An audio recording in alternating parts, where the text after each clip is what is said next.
And welcome back, dear teachers, to the afternoon session of Day 1 ng ating second Virtual INSET 2021.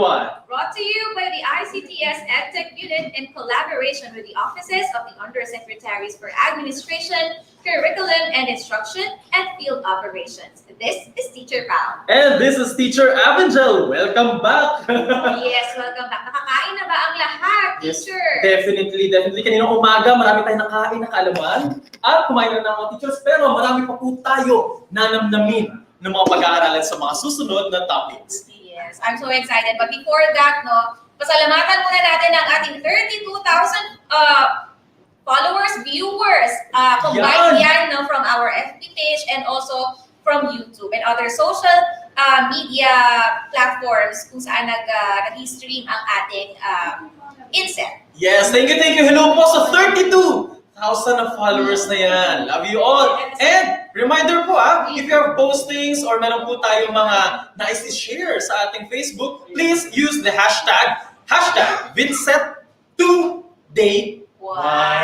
Yes, and of course, reminder again, para sa ating LMS registration, it will serve as our attendance. Wala pong link na inilalabas ang EdTech unit. Sa LMS lang po tayo mag-register hanggang January 31, 2022. Yes!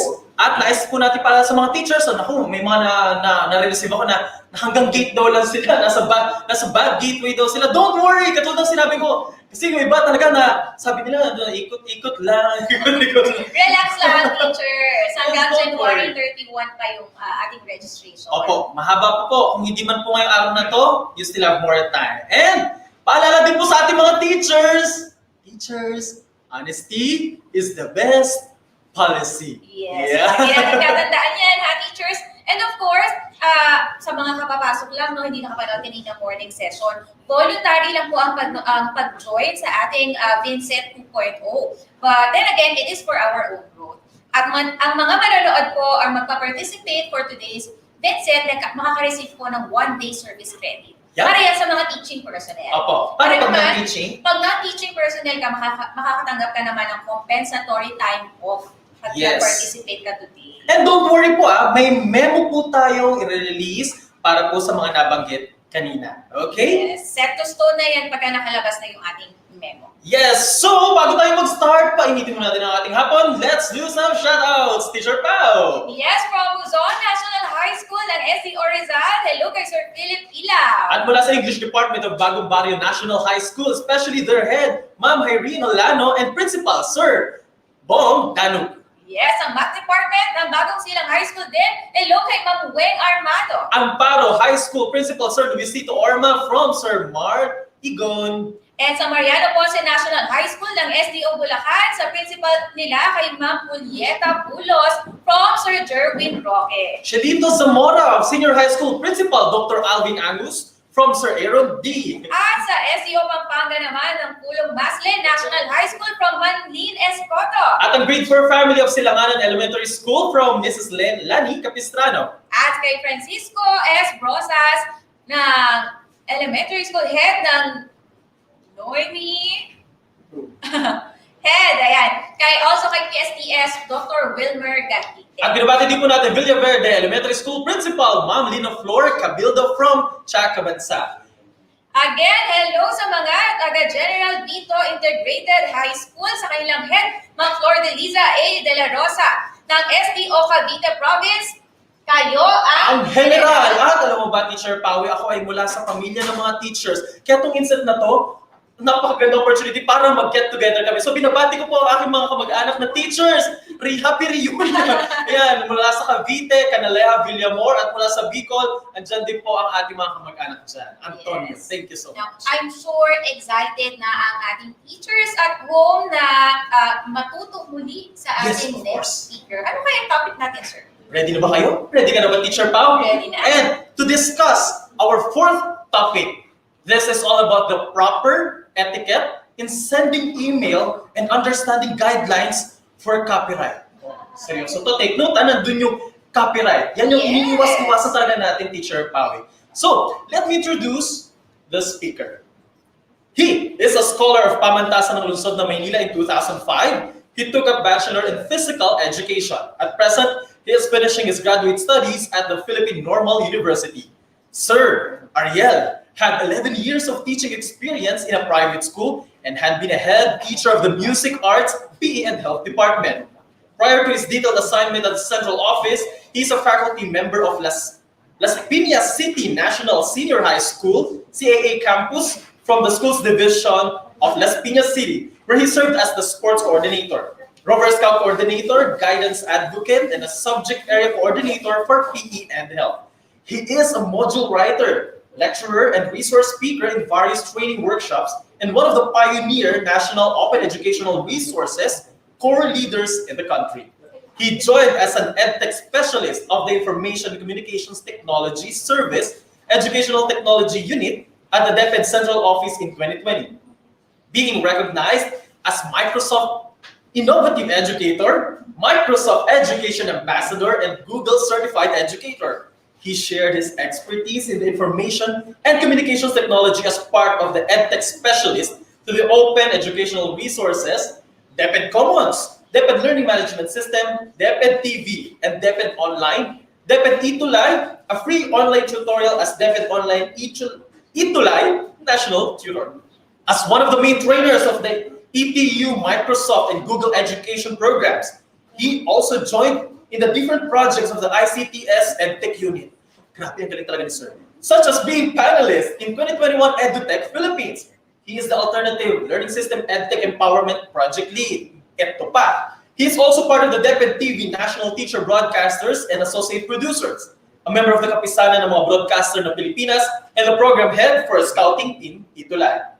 His affiliation as a member of international communities like the International Organization of Health, Sports and Kinesiology, and P4 World Education Week has made him to confidently share his knowledge and skills to other teachers. Ladies and gentlemen, Pambigatin ang ating speaker. yes, kaya ladies and gentlemen, the newly promoted Master Teacher 1 of the Las Piñas City Science High School. Please welcome Sir Ariel A. de los Santos.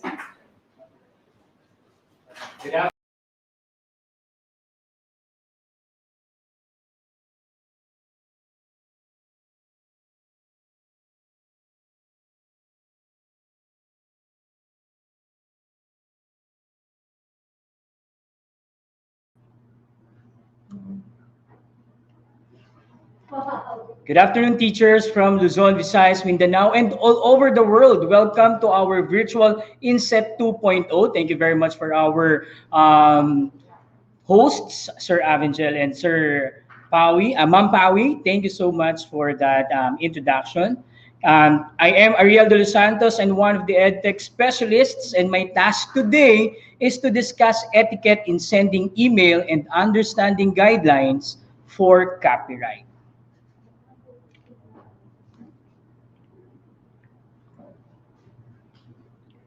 So let me have my shout out first to SDO Las Piñas. Good afternoon.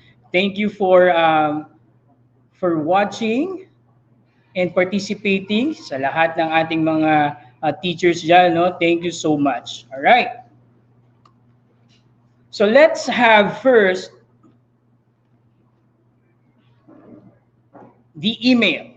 For email, we will be discussing the definition, the advantages of emails, the types, the parts, and the etiquette of sending email. So let's define an email. Before proceeding to the etiquette in sending email, I think it's best to define what is an email. And according to Oxford Languages, email are messages distributed by electronic means from one computer user to one or more recipients via a network. And a similar definition is from Wikipedia, which is a method of exchanging messages between people using electronic devices.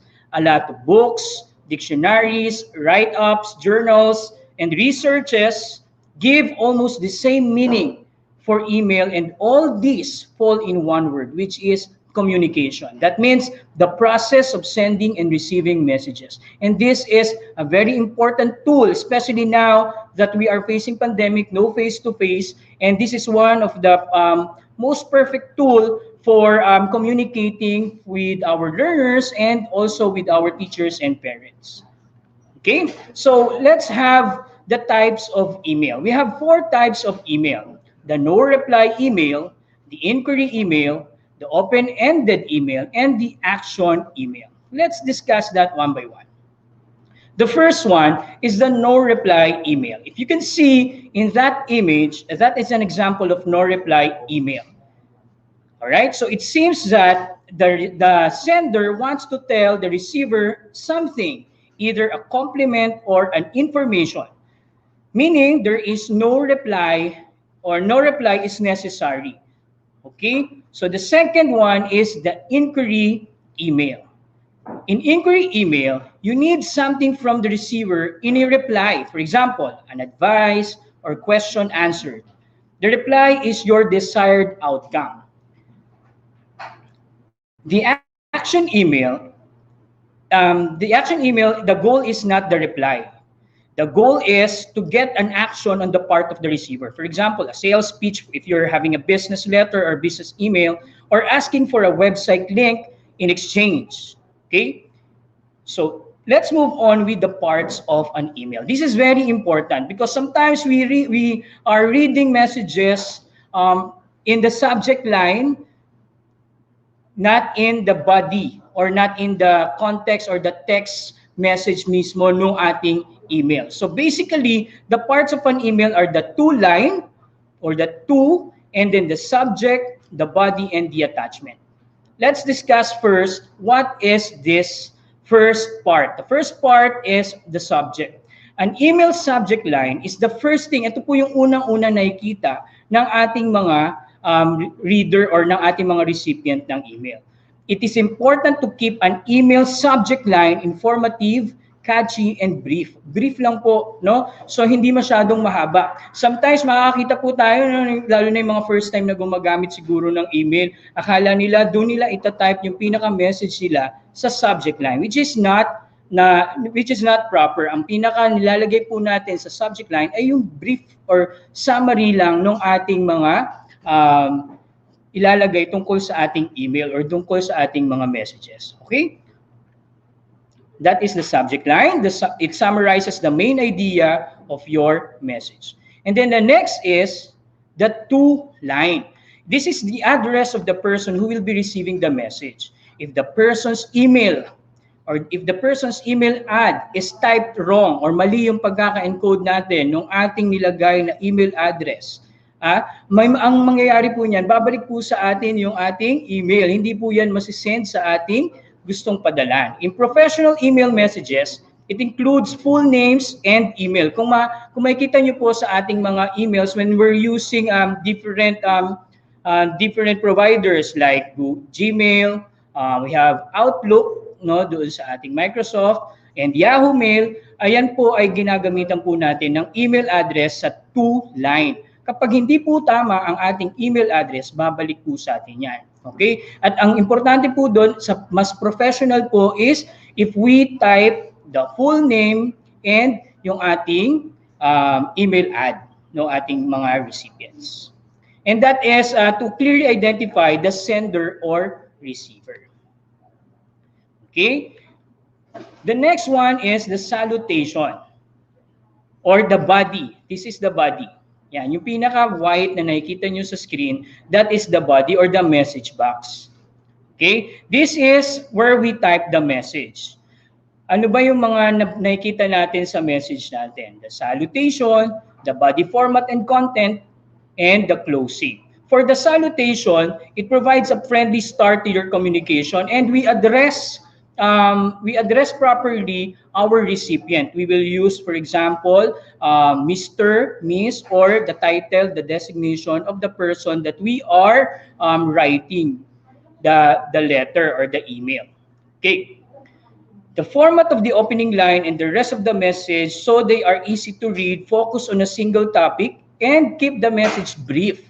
Okay. So in sending emails, it is proper that we're writing the email direct to the point.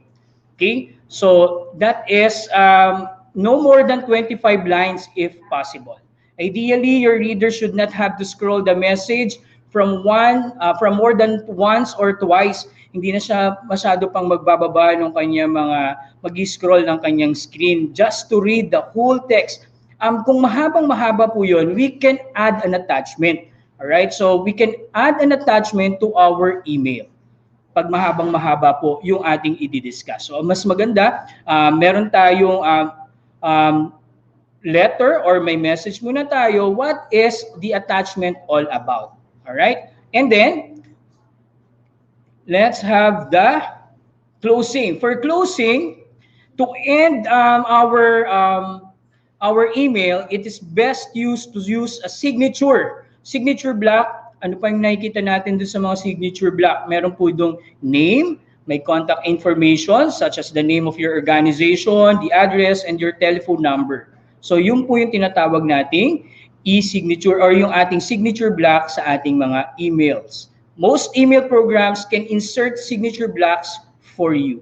Sa lahat po yan, no? Ginagamit po natin yan. So those are the different parts of our email. And then let's now talk about the advantages of email. What are the advantages of email? If you can see, advantages of email first is the free tool, quick, simple, easy referencing, accessible, paperless, mass sending, instant access of information, and flights.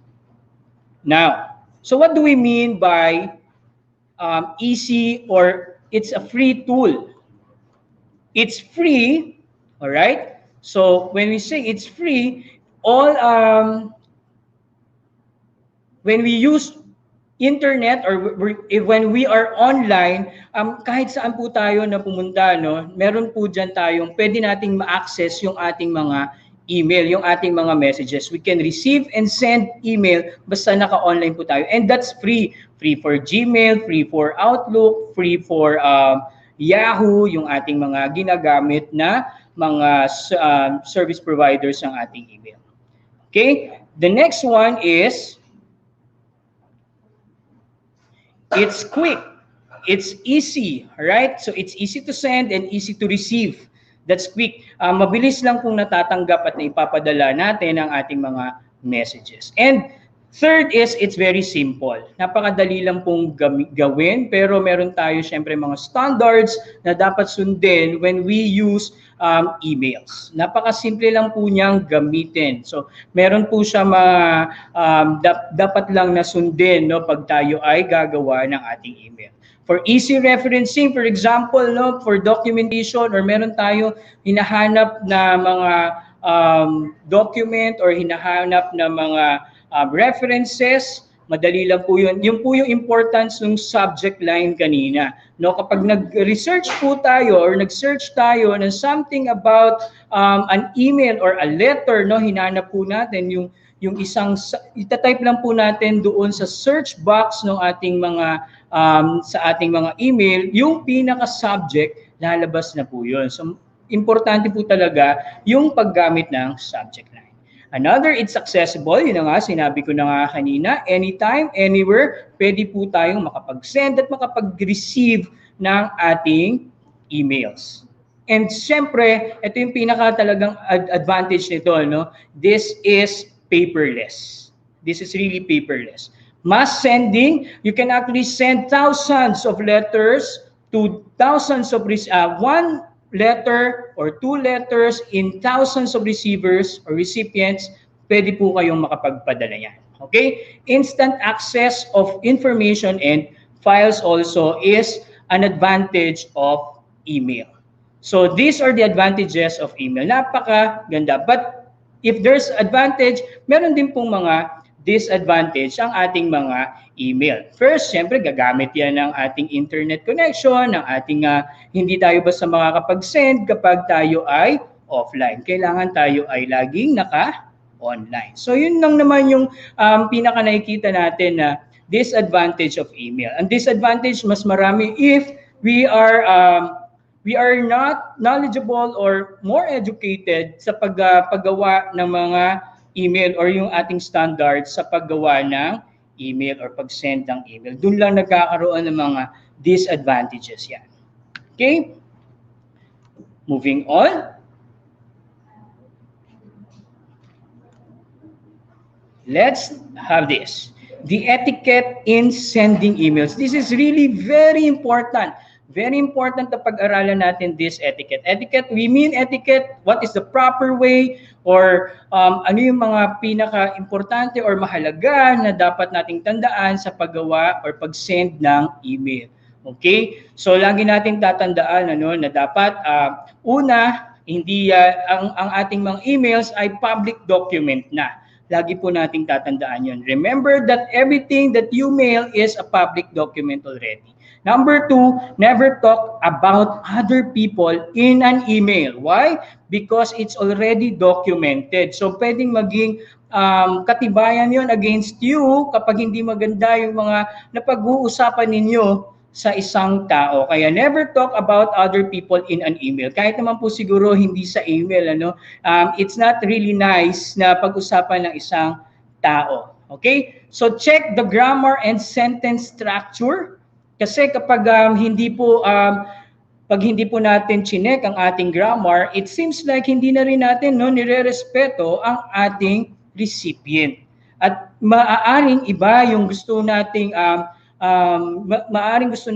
iba yung gusto nating sabihin sa natatanggap ng ating pinadala nung email. Kaya it is really very important to spell check or grammar check yung ating mga pinapadalang email.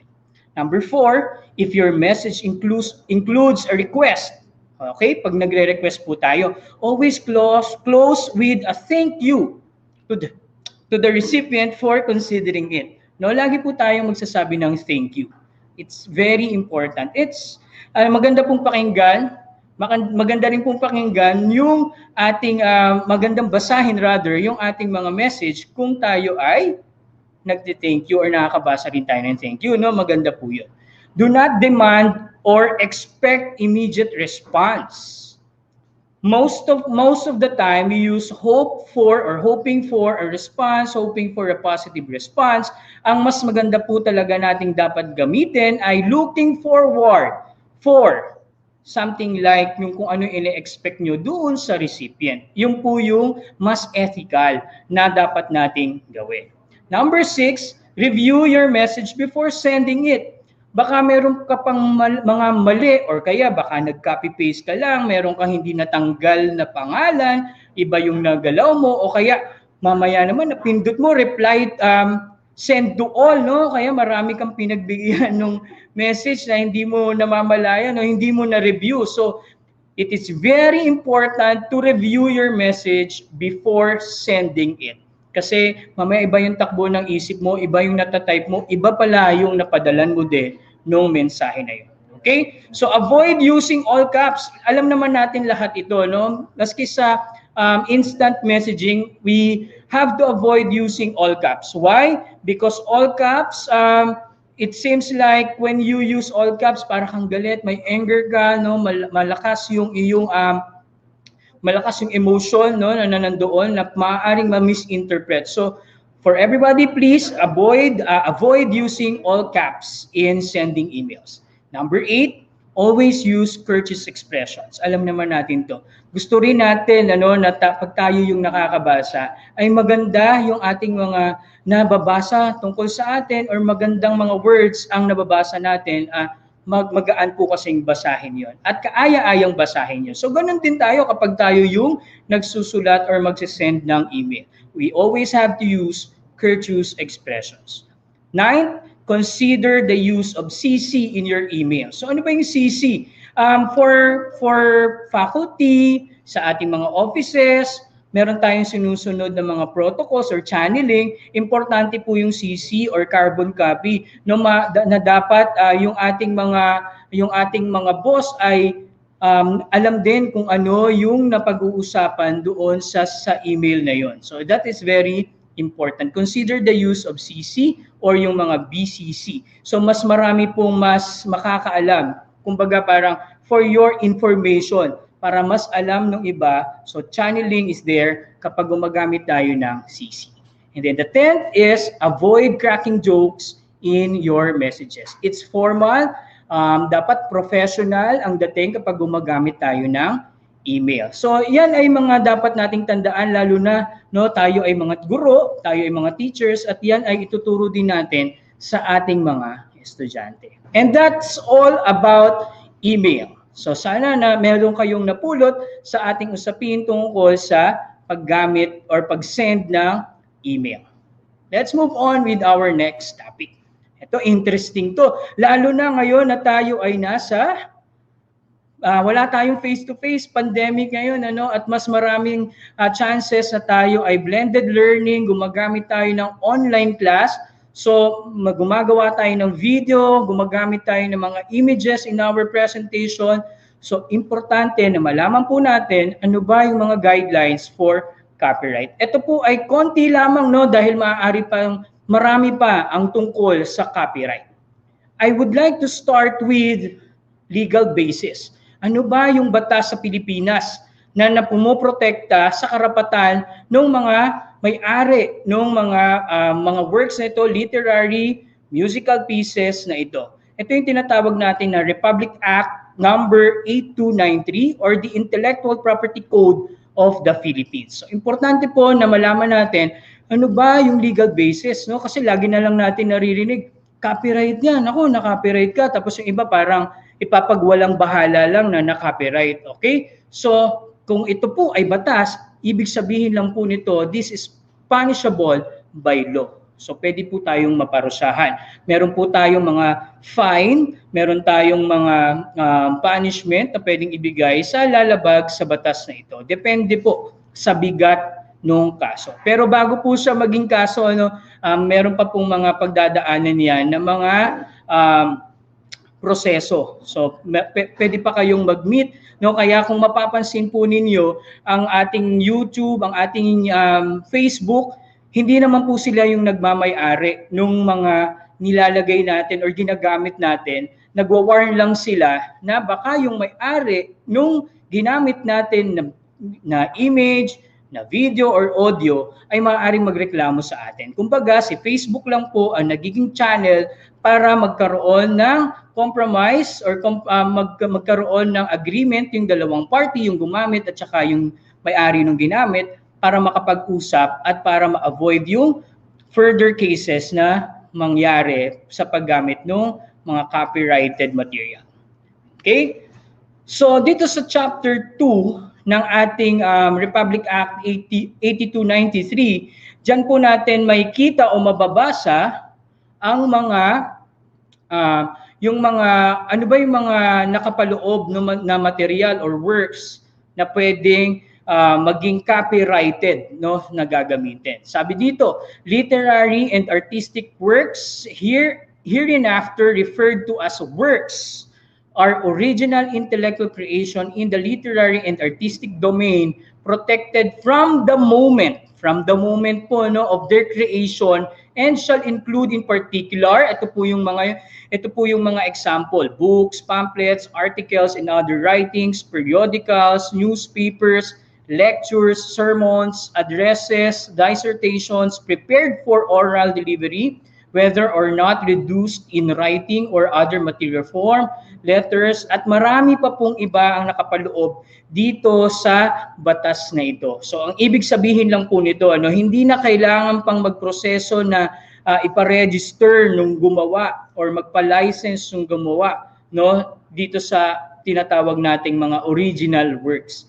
The moment, ang nakalagay po sa batas natin, the moment of their creation. Pagmamay-ari na po yan ng gumamit or ng gumawa nung pinaka-original creator nun. Tapos sa 172.2, works are protected by the sole fact of their creation, irrespective of their mode or form of expression as well as of their content, quality, and purpose. So napaka-importante po na alam natin itong batas na ito tungkol sa copyright. Para po tayo pong mga teachers, hindi sasama yung loob na nagturo na tayo, nagpagod na tayo, limited lang. Hindi po limited, bibigyan po namin kayo ng mga samples mamaya, kung saan kayo pwedeng kumuha ng mga free from copyright issues. Sa YouTube po, o sige sabihin ko na po, no, sa YouTube pwede po tayong pumunta sa audio gallery. So sa audio gallery po, sa studio ng YouTube, pwede po kayo doon makakuha ng mga non-copyrighted material or audio. Puntahan nyo lang po yung ating audio gallery. Sa Canva naman po, na pinapagamit po tayo ng mga public domains, no, ng mga images. Ibig sabihin po ng mga public domains, it's free to use yung ating mga materials na nandoon.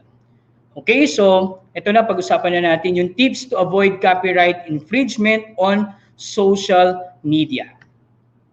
So the first one is to ask and receive permission. Ito po talaga yung pinaka-importante at pinaka-mabisa, no, na paraan para tayo ay walang copyright issues. Kung kaya po natin, no, na magpaalam sa may-ari, no, kung kaya nating mag-PM or tumawag sa kanya, pero dapat po yung response nung tao na yun ay documented para meron po tayong katibayan na yun po ay pinapagamit sa atin. So the first one is to ask and receive permission from the creator, the original creator. The second is use images from a public domain. Ito na nga po yung sinasabi ko, no? Marami pong paraan para makakuha, lalo na yung mga images, ano, marami po tayo na sa public domain or yung ating mga Creative Commons na hindi po, wala pong issue sa copyright po yun. Okay? So, mas maganda po na yan po yung gamitin natin. At kung kaya naman po ninyo, may cellphone po kayo at meron po kayong gadget, pwede nyo pong gamitin yun para original na kayo po ang nag-take ng image na yon at yun ang pwede nyong gamitin. Kung sa ano naman po, kung gagamit po kayo ng gadget pero ang subject ninyo ay bata, kailangan pa rin naman po doon na, yun naman po, iba ng usapin, ano, pero kailangan meron pa rin kayong permit naman sa parents nung gagamitin yung subject kung bata po. Okay?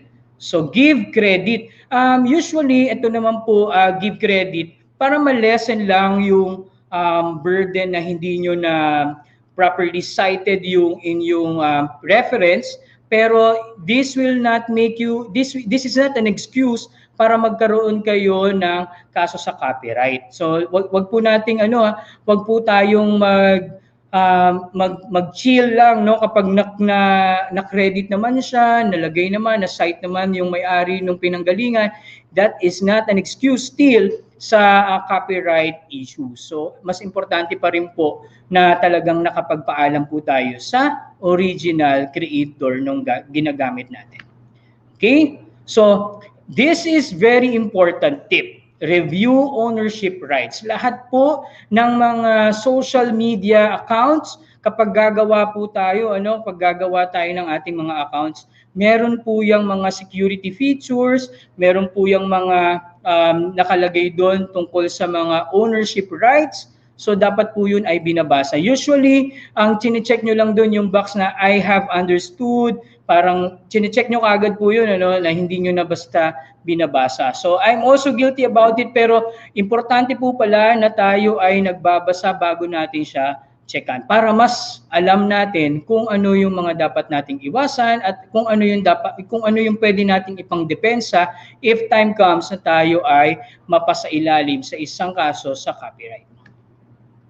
Next, ito po yung pinaka-last, and I think this is the safest para sa copyright issues. Consider buying a content. Medyo mamimili lang po tayo syempre nung mga content na gusto nating gamitin, mapa-music man yan, mapa-images man yan, or any literary works na kung pinagbibili naman po yung copyright is pwede naman po yun. Basta, ulitin po natin, properly documented lahat ng ating move sa pagdating po dito sa copyright issues.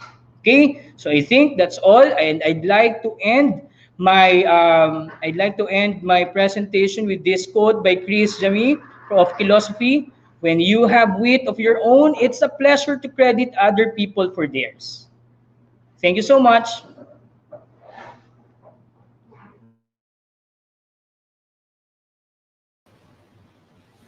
Okay, thank you so much, Sir Ariel. Napaka-informative lang po ni Sir Ariel. Yes, tama ka dyan. And alam mo, may baon akong mga nakuha from Sir Ariel eh. Naalala ko talaga, Kasi tayo, di ba, we have now our DepEd email. And dapat pala maging maingat na tayo sa paggamit nito. Kasi kanina naalala ko sinabi ni Sir Ariel, wag magchismisan sa email. And also, take note, public document na yun. Yes, yan ang karamihan sa atin hindi alam yan kasi sabihin nila, personal email ko naman yun, di ba? But since it's already in the internet, it's considered as a public document. And also, huwag kalimutan, Teacher Pao at ating mga guro, ingat tayo sa pagkuha din ng mga media from internet kasi kailangan po natin i-recognize kung yung rights na tinatawag. Kung yan ba ay for free or kung meron po tayo dapat i-acknowledge ng mga tao behind it. Okay? Kasi minsan guilty tayo dyan, no? Yes. Google, copy, paste. Sa mga presentations, di ba? Kakalimutan natin ako pag yan naging public material na. Oops! Baka dyan tayo masapit, dear teachers. Okay? Yes. Alright, so before we proceed na, sir, batiin muna natin yung ibang schools and the heads na nagpapag-greet sa atin. Starting with Las Piñas National High School, Ma'am Ruga, Ma'am Riza Sevilla, Sir Son, Ma'am Lynn, ETULAY Department and Faculty Club. Hello po sa Bulinaw Integrated School from Sir Wilbur Galing. Mike Castor Alviar National High School, SDO Calamba City from Sir Kevin Domingo. Faculty and staff of Francisco S. Brosas, Memorial Elementary School, School Head Noemi Brul, PSDS Dr. Wilbur Gahita of Lido District. Happy birthday po sa inyo! And SDO Laguna SDS Dr. Marites Ibanez from Ma'am Romary Punong Bayan. Partners from DICT Academy headed by Asek Ariel Gaan. Salamat po. Yes, and lastly, Marangal National High School SDO City of San Jose del Monte, Bulacan. Okay. Ma'am Apple of BGES from Jairus J. Okay, and again, thank you so much sa ating 150,000, sir. Ang daming nanonood Grabe. sa atin. Combined yan, no? Combined from YouTube, Facebook, at ibang social media platforms natin na stream ng ating VINSET 2.0. Okay, ulitin po natin sa ating 150,000 na viewers right now. Whatever you are doing, kung ano man po ang inyong pinagkakaabalahan dyan ngayon, salamat po. At inulit namin, this is a voluntary po ang ating participation. We are not requiring you naman po because this is a holiday, but to give back our love, we are giving you one service credit for today for our teaching personnel, and again, compensation time off for our compensatory time off for our non-teaching personnel. Yes, and pahabol lang, no, from STO Makati, SDS Cardin Sevilla, Makati Science High School faculty, and their principal, Eden Saman. And ako yahabol din, binabati ko po ang San Ricardo National High School, SDO Nueva Ecija, Catalina Salam, their principal, Bungabon National High School, SDO Bungabon Annex, Principal Celia M. Lucille, Manuel L. Quezon, Principal Edmund G. Villarreal. At binabati ko from SDO Navotas, Michelle Jimenez, Cedric Mark, Natalio, Michael Fineza, Bernard Antonio, sabay-sabay sila nag-aaral sa araw na ito. Wow. Okay, so kung meron kayong gustong i-post, teachers, no, don't forget to use the hashtag VINSET2Day1. Yes. Okay? So I think we're ready to move on to our next topic, sir. What is our next topic, Teacher Pawi? Okay. Listen to this. Since English is not our native language, some, if not most, Filipinos struggle with English grammar. Experience mo na ba yun, sir? Of course, Teacher Pawi, guilty tayo lahat dyan na we are not perfect. No, minsan naglalaban sa is and are, minsan yung grammar natin umiikot-ikot, but still, ang mahalaga yung thought. No? Yes. And ano nga ba ang topic natin for this next topic? What is it? Kaya, sa nabanggit natin, Teacher Pawi, itong next topic natin will be very helpful for our dear teachers. Lalo ngayon, we have our technology na to assist us. And our topic is all about the wisdom behind Grammarly. Yes, and our discussant for this topic is an English teacher from Kauntaran High School, Navotas City. She has been teaching in public school for 4 years and is now detailed as an EdTech specialist for DepEd EdTech unit. She is a national teacher broadcaster for English 5, an ETULAY tutor for English 3, and the program head of the ETULAY High School English Department. She is also among the nominees for the most outstanding ETULAY tutor for English. Wow, cool. Yes. And she finished her bachelor's degree at the Philippine Normal University and had taken her master's degree units at the Polytechnic University of the Philippines as a teacher scholar from the city of Navotas. Before joining EdTech unit, she was one of the active teachers in Navotas, chosen to be a resource speaker for English language teaching and technology. She holds a certification in teaching English to speakers of other languages, or TESOL, and in Microsoft 365 Fundamentals. She is also a Microsoft Education Ambassador, Microsoft Certified Educator, Microsoft Innovative Educator, and Google Certified Educator Levels 1 and 2. Aside from that, she also writes, and one of her writings entitled Teaching Kindness was published at the Philippine Daily Inquirer. At present, she is the Vice President for Public Relations of the Pinoy Writers Toastmasters Club. Please welcome Miss Maria May and Sevilla.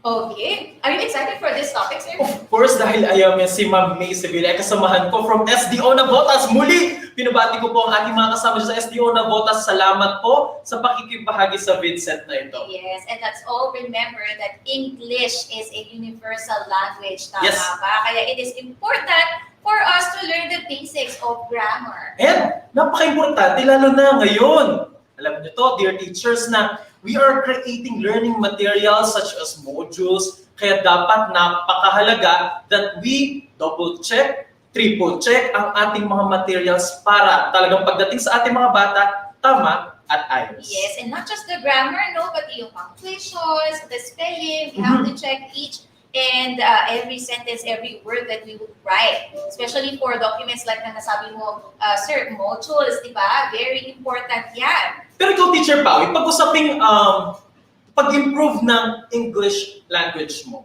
ano yung mga tips na pwede nating masuggest kaya? Ano yung mga pwede nating masabi sa kanila na, ito, para madagdagan ng ating skill dyan? Yes, the only thing that I can tell our viewers, our teachers is to read.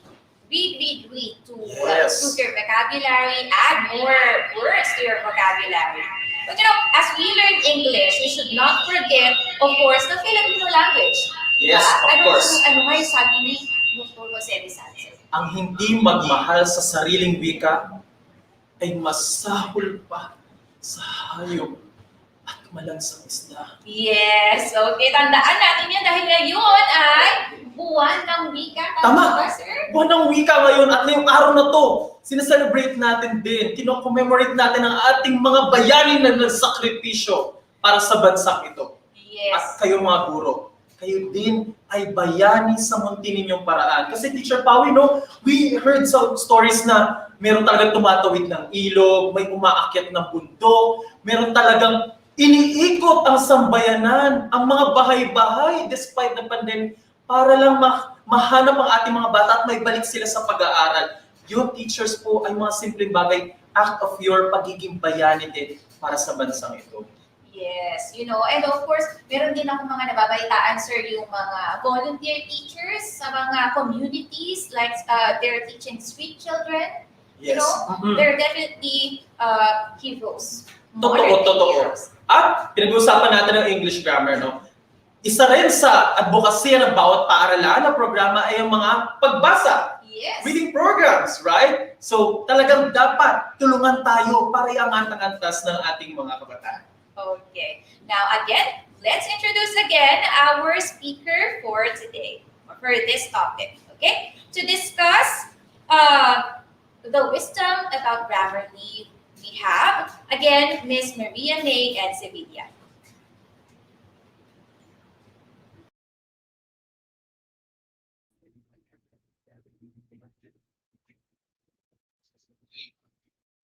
To our wonderful hosts, the powerful Miss Pau and the friendly and gentle Sir Avengel, thank you for the generous introduction. It has always been a pleasure to be seated here and to meet administrators and teachers all over the nation. How are you, everyone? I hope that you are fine and safe. On behalf of the DepEd EdTech unit, we would like to express our gratefulness for spending your day with us. Altogether, we are under one endeavor, Like you, we are also working even though it is a holiday to make sure that for the incoming school year, we are not only ready, but also more equipped. By the way, because it's the National Heroes Day, we have different meanings of what a hero is. But I won't say that we are heroes because we are attending this VINSET. That's very shallow, isn't it? Remember, teachers, that we are always the heroes in the eyes of our learners. And just like those heroes of the silver screen, we need to continually enhance our skills so we can save more lives. And that is what in service training is all about. Once again, I am Miss May, and for this afternoon, I will be talking about the wisdom behind Grammarly. There you go. That's my PowerPoint. Sounds exciting, right? Again, that's my title, The Wisdom Behind Grammarly. I am excited too to have an hour or so to talk about this wonderful application. But before that, have you heard of the trinity of the common mistakes in writing? In the name of the spelling, of the tenses, and of the subject-verb agreement. Whoa, just telling about them made me feel so nervous. Honestly, even teachers of English get discombobulated of these things. So give yourself a tap on the shoulders and say, do not worry. Even English teachers make mistakes in English. There are so many rules and exemption to the rules that one needs to master to write and speak a string of thoughts without any grammar lapses. Now, let me have a rough idea of how well your grammar is. I want to challenge you I want to challenge your grammar knowledge with the short quiz. Okay, I will now be uh, proceeding to my slides.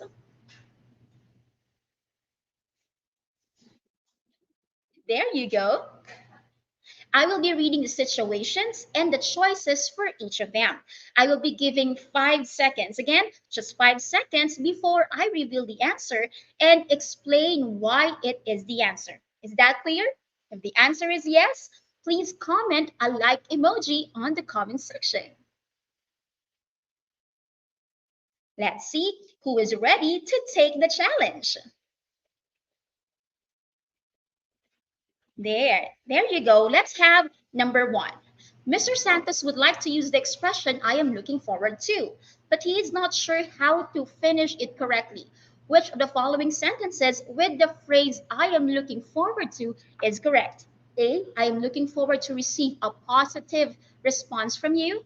I am looking forward to having received an email coming from you. C, I'm looking forward to receiving a response from you. Or D, I'm looking forward to have seen an email as a response from you.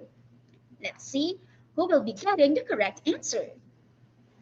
Okay, I can see on the comment section that some of you answered letter C, letter A. There are various of answers. Time's up. The answer is letter C. I'm looking forward to receiving a response from you. Like what I said, I will be explaining why this is the answer. Okay, when you have the expression looking forward to is a preposition and it must be followed by a noun or a gerund. So you can either say, I am looking forward to receiving because receiving is a gerund. A response from you. And the second expression is, I am looking forward to your response because after the preposition to is the noun phrase, your response. That's the first question, and I think you are challenged by that. Now let's have the second question. It will be getting harder as I move to one number to another.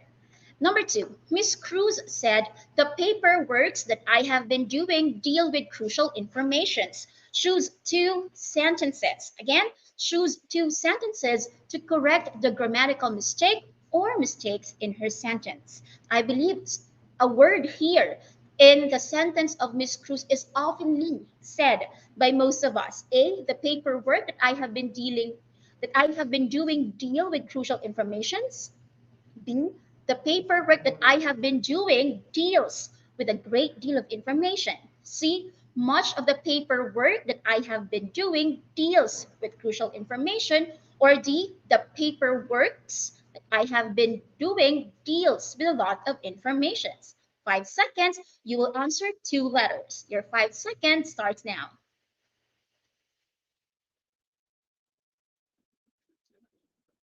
B and C, A and D. Let's see. Oh, my timer is not moving anymore. 3, 2, 1. Let me reveal the answer.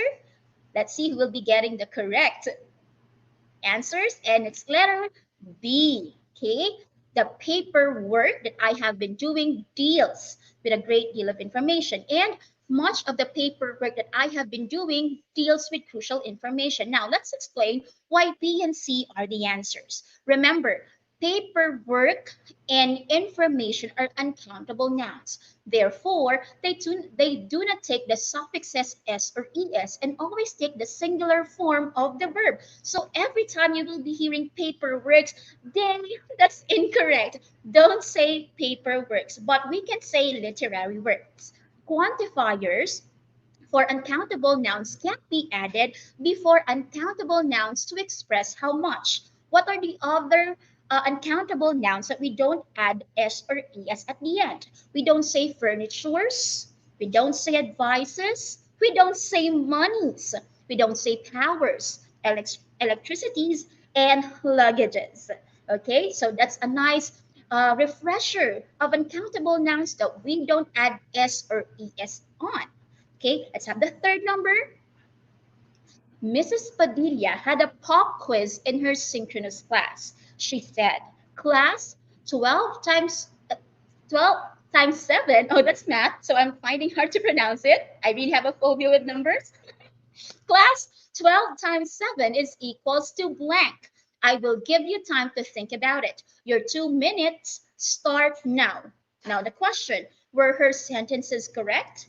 A, yes, both sentences are correct. B, no, both sentences are incorrect. C, no, only her first sentence is incorrect. D, no, only her second sentence is incorrect. Your 5 seconds starts now. 3, 2, 1. All right, let's see who will be getting the answer. Some of you answered C, some of you answered B. But if you answered letter B, then you are correct. No, both sentences are incorrect. Now, let us find out why. Why both of the sentences are incorrect. It's because when you have an arithmetic or numerical expressions, they always take the singular form. So remember, especially for math teachers and science teachers, we don't say 12 times 5 is equals, but we will be saying is equal to.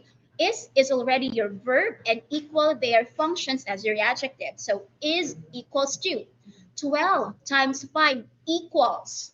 Okay, and the sum, which is singular, of 5 and 3 is. In the last phrase, our subject is not 5 and 3, but we're talking about the sum, which is singular. So we will be using the singular form of the verb, is. Okay, so I hope you will be taking note of that, especially for those teachers who are dealing with numbers. Let's have the second to the last item, and let's see who will be keeping up. Okay, Mr. Lamangan is giving an update to the parents of his students. In one of his messages, he said, "Student A is one of those students who participates actively in the class. One of the teachers say that he might have an award at the end of the school year if he continues his performance. Are the underlined verbs correct?" Again, are the underlined verbs correct? A, yes, both are correct. B, no, both are incorrect. C, no, only the first verb participates is incorrect. No, only the second verb say is incorrect. Now, it's quite tricky, I know, one of those and one of the. Let's see who will be getting the correct answer. Okay, let's see. Some of you said B. No, both are incorrect. Some of you said it's letter C. Only the first verb is incorrect. Let's find out. And let's see the explanation. I haven't yet given the time. 5, 5, 4, 3, 2, 1, 0. Time's up. And the explanation is like this. Now, listen carefully, teachers, because even English teachers are confused with these expressions. Okay, let us have first the expression one of those students in the first sentence. Student A is one of those students. Now, our subject there is not student A anymore, but we're talking about students. That's where student A belongs. So again, our subject for the first sentence is students, which is a plural noun. So a plural noun will be getting a plural verb. So it should not be participates, it should be participate. Now, in the second sentence, we have one of the teachers. We're not talking about the teachers there, but we're singling out. We're singling out one teachers among the group. So if our subject is one, it's singular, therefore it will be taking a singular verb. So one of the teachers says, not say. I hope that is clear. You have to really find out who is our subject, whether the subject belongs to a group, then the group is the subject, or are we singling out the subject to a group? If that is the case, the subject is singular, all right? Now, let's see if you will be getting the last item correctly. Ready, teachers? If you are still ready, can you comment a like sign again? I will be waiting. Again, if you are still ready, can you comment a like sign again? Yes, let's go back. One is inquiring. Yes, it's letter B. Okay, if you're still ready, let's have the last question. And the last question is, as a solution to students with no internet connection, schools have allotted a budget to print their modules. Which of the following will correct the sentence? So that means the first sentence is incorrect. A, you have to choose which among the choices is the correct sentence. A, as a solution to students with no internet connection, a budget was allotted to print modules for students. B, as a solution to students with no internet connection, teachers made sure that students would have modules. Letter C, as a solution to students with no internet connection, modules were printed out and given to the students. Or D, no error. Okay, I believe the last sentence is the trickiest question out of the 5 that I gave you. Can you find out, teachers, what is the correct answer for number 5? Let's see. Let me check the comment section. And most of you answered letter C, but some of you also answered letter A. Now, if you answered letter C, that is correct. Okay, I think I haven't shown the timer, but thank you so much for giving your answers to me on the comment section. Right? Again, the correct answer is letter C. Now, let us find out. In our sentence here, we started with the phrase as a solution to students with no internet connection, right? So we're talking about solution. So we should have a noun that should be correctly modified by the phrase that starts our sentence. Since we're talking about the solution, it should not be the teachers, it should not be the budget, it should not be the school, but the solution is the modules. The solution is the modules. Not the solution are the modules, but the solution is the modules. So letter C is the correct answer. Remember, when starting a sentence with a phrase, make sure that it is followed by the correct noun it modifies. Okay, let me see how well you fare, teachers. Can I know how well you fare? How many scores did you get? All right. Some of you got 4, some of you got 3, but it is okay, teachers. Having mistakes is fine. Remember, errors are there for us to learn. As I explained to you the wisdom behind the correct answers, we get to appreciate the presence of a grammar coach that will point to us our mistakes when they happen, right? That is why it is nice to have an English major for a friend, isn't it? But kidding aside, what would you feel if I tell you that you can have a grammar coach at your fingertips? Teachers, ladies and gentlemen, let me proceed to my topic, the wisdom behind Grammarly. Well, Teacher Mary, what is Grammarly? Here on the screen, you can see that Grammarly is a tool to improve grammar, spelling, style, and tone. It is immersive. Teacher, what do you mean by immersive? That means Grammarly can be used in different applications. If you install it, there you go, you can use it right away. And you can use it in some of the applications such as Gmail, Google Docs, Twitter, and LinkedIn. And aside from these applications, you can also use Grammarly in other applications too, which we use every day. So we have a grammar coach that we can rely with as we want to make our sentences, our statements, grammar mistake free. Are you ready to know this application? I am ready to present it to you. Okay, so if you would type grammarly.com in your desktop, you will first know how to use this application in the desktop or laptop version. Because if we will start only with our tablets, or our mobile phones, we can't really have a comprehensive experience of how this application works. Okay, so type in the address bar grammarly.com, and this is the website where you will be landing in. Okay, so first of all, you have to click add to Chrome because this will be an extension in the Chrome. So just click on that. It's free, by the way. Then after that, you will be directed to the Chrome Web Store. In the On the right side of the screen, you have the option there, Add to Chrome. Just press that. And as you press that, your computer will automatically add that to your desktop or to your device. But it will be checking the system requirements if Grammarly meets the requirements based on the gadgets that you're using. Okay. After it checks, there will be a prompt here that will appear on your screen. Add extension or cancel. Definitely we have to add Grammarly. So just click add extension. After you click that, there, the tab or the square that was checking a while ago is now removed from Chrome. Now, if it changed from checking to remove from Chrome, that means it's now added in your device.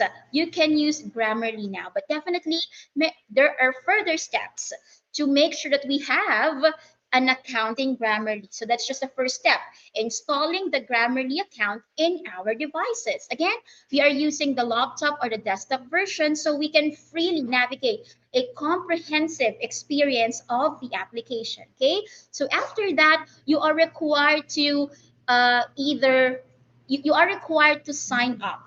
You can put your email here in the email field and then click agree and sign up. If you are a new user, that will be your next step.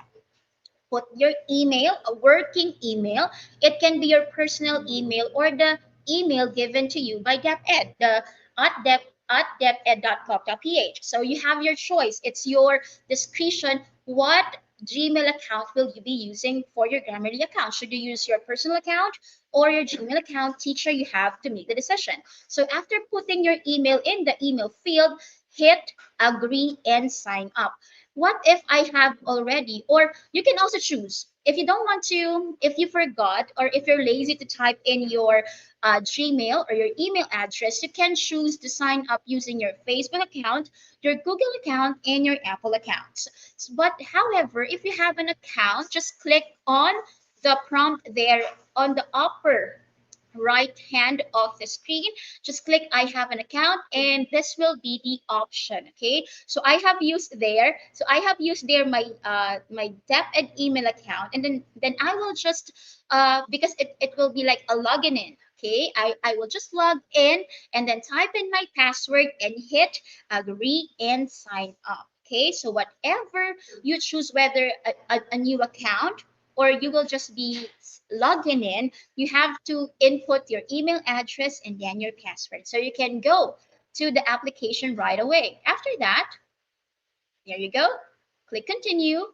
And there you are directed to the Grammarly website. Okay, so we have here, download the Grammarly add-in now. And it's not just in Google Docs. So they also make updates on the application, so it will be more immersive, more helpful for teachers like us. So if we click the Grammarly add-in now, it will be downloaded to our desktop. And Grammarly is not just to be used in Google Docs, but it will be one of the extensions in Microsoft Word, Microsoft Office. That's nice, right? Because when we type, we can either choose to type our documents in Google Docs and Microsoft Word. And using this update from Grammarly, we can have a grammar coach while working in our Microsoft Word document. That's nice, right? So let's see, how does that work? How does work? How does that work? Okay, so if you click on that, if you click on download the Grammarly add-in now, this will be the page. Okay, this will be the page that you will be seeing. Get the add-in. Okay, it's free. So you are always reminded that it's a free, no hidden charge, unless you want to get the Grammarly premium account or the Grammarly business account. But you will be starting with the basic account, which is the free account. Okay, so just click get the add-in. After you click on that, your computer will automatically or will download the application. So just after you see the application being downloaded in your device, click save. Okay, so it will be stored now in your computer. Okay, I can see my mouse. Okay, so you can see here that it is being downloaded in your desktop or in your laptop, in your device. After that, there will be a prompt saying get started. Click on that. Then after that, you can choose where you want to use your Grammarly. Would you want it to be used in your Word, or would you want it to be used also in your Outlook account? For me, I chose both because I am using both of my accounts. But you have your freedom here to choose what application in Microsoft would you like to use your Grammarly account with. What would you like to use it in the Word application or in the Outlook? But if you want to use both applications, or if you want to use Grammarly in both applications, that's okay. Just have to tick the boxes before the icons for Word and Outlook, then click install. Okay, so you are now you will now be the installing the application based on your preferences. Okay, so you can see that it's loading now. Then after that, example, if you have installed Grammarly, but you have open documents, or your Outlook account is open, you have to close that because the application needs to load. The application needs to load before it can successfully be added as an extension in your Microsoft Word application and Microsoft Outlook application. So if there's no Word or Outlook account that is open, you can just click OK, right? After that, after you hit OK, there. Congratulations, you've installed Grammarly. And then you can just click finish. It's easy, right? It's easy to install Grammarly in your device. So let's see.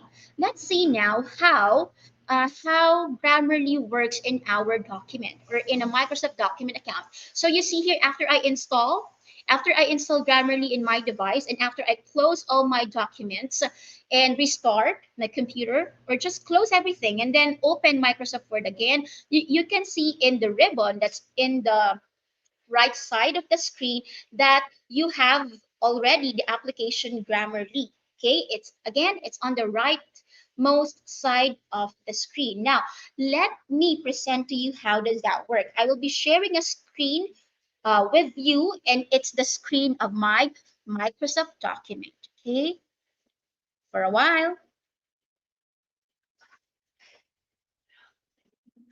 Okay, here you go. You can see my screen now. So I will be choosing a blank document. I will click on that. There you go. Okay, again, you can see the Grammarly account here in the rightmost side of your screen. I will click on that, and your screen will be divided into two. Maybe I will, yes, there you go. I think it's the internet connection that loads the screen. So you see here, your screen is divided into two. on the left screen will be your document field, and on the right side of the screen will be the suggestions that Grammarly will be creating as you create your account. So let's see. Let me have this sentence. Let's make it bigger. Oh,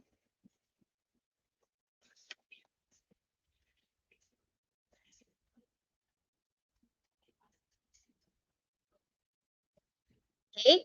If I have this sentence, this dog is barking loudly, you can see here that there is an update going on. And I have here suggestions made by Grammarly. I can just click on that. Okay, so first is dogs, and then the second is is. Okay, so let's click first on the first tab, dogs. We have here the explanation. It appears that the singular demonstrative this is modifying the plural noun dogs. Consider using a plural demonstrative or a singular noun instead. So Grammarly is not just pointing out your mistake, which Microsoft Word does, right? It underlines your mistake. But what's good with Grammarly is that it gives you an explanation what the mistake is. So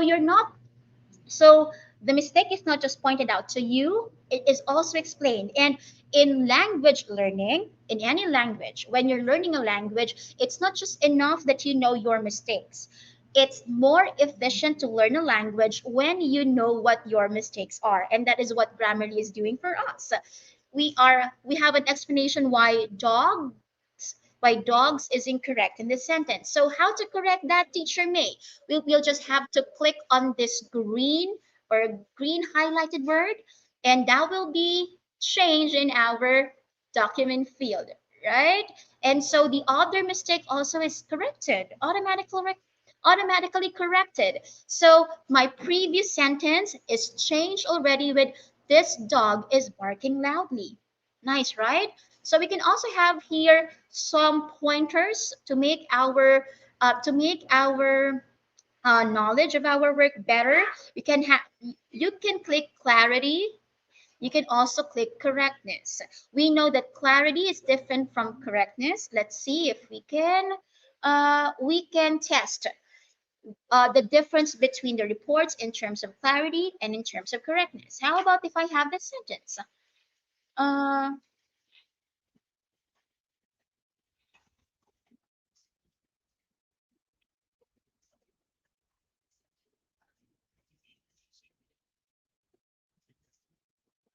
okay, Gary is the girl.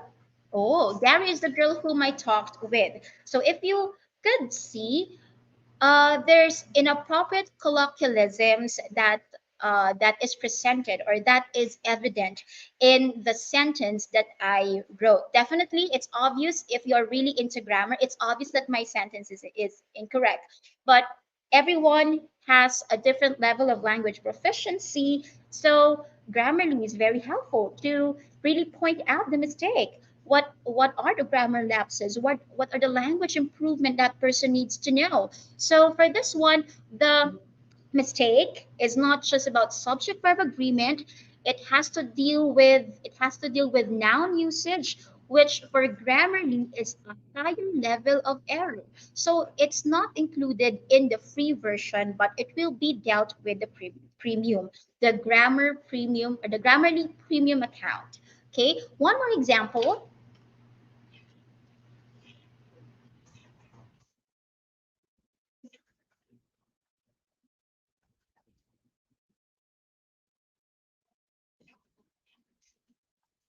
Okay, we have here, let's close that first and open Grammarly again.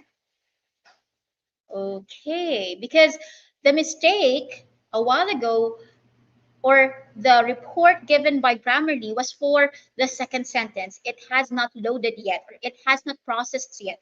It's report for the third sentence. So a guy were standing last night. Okay, so we have two kinds of issue.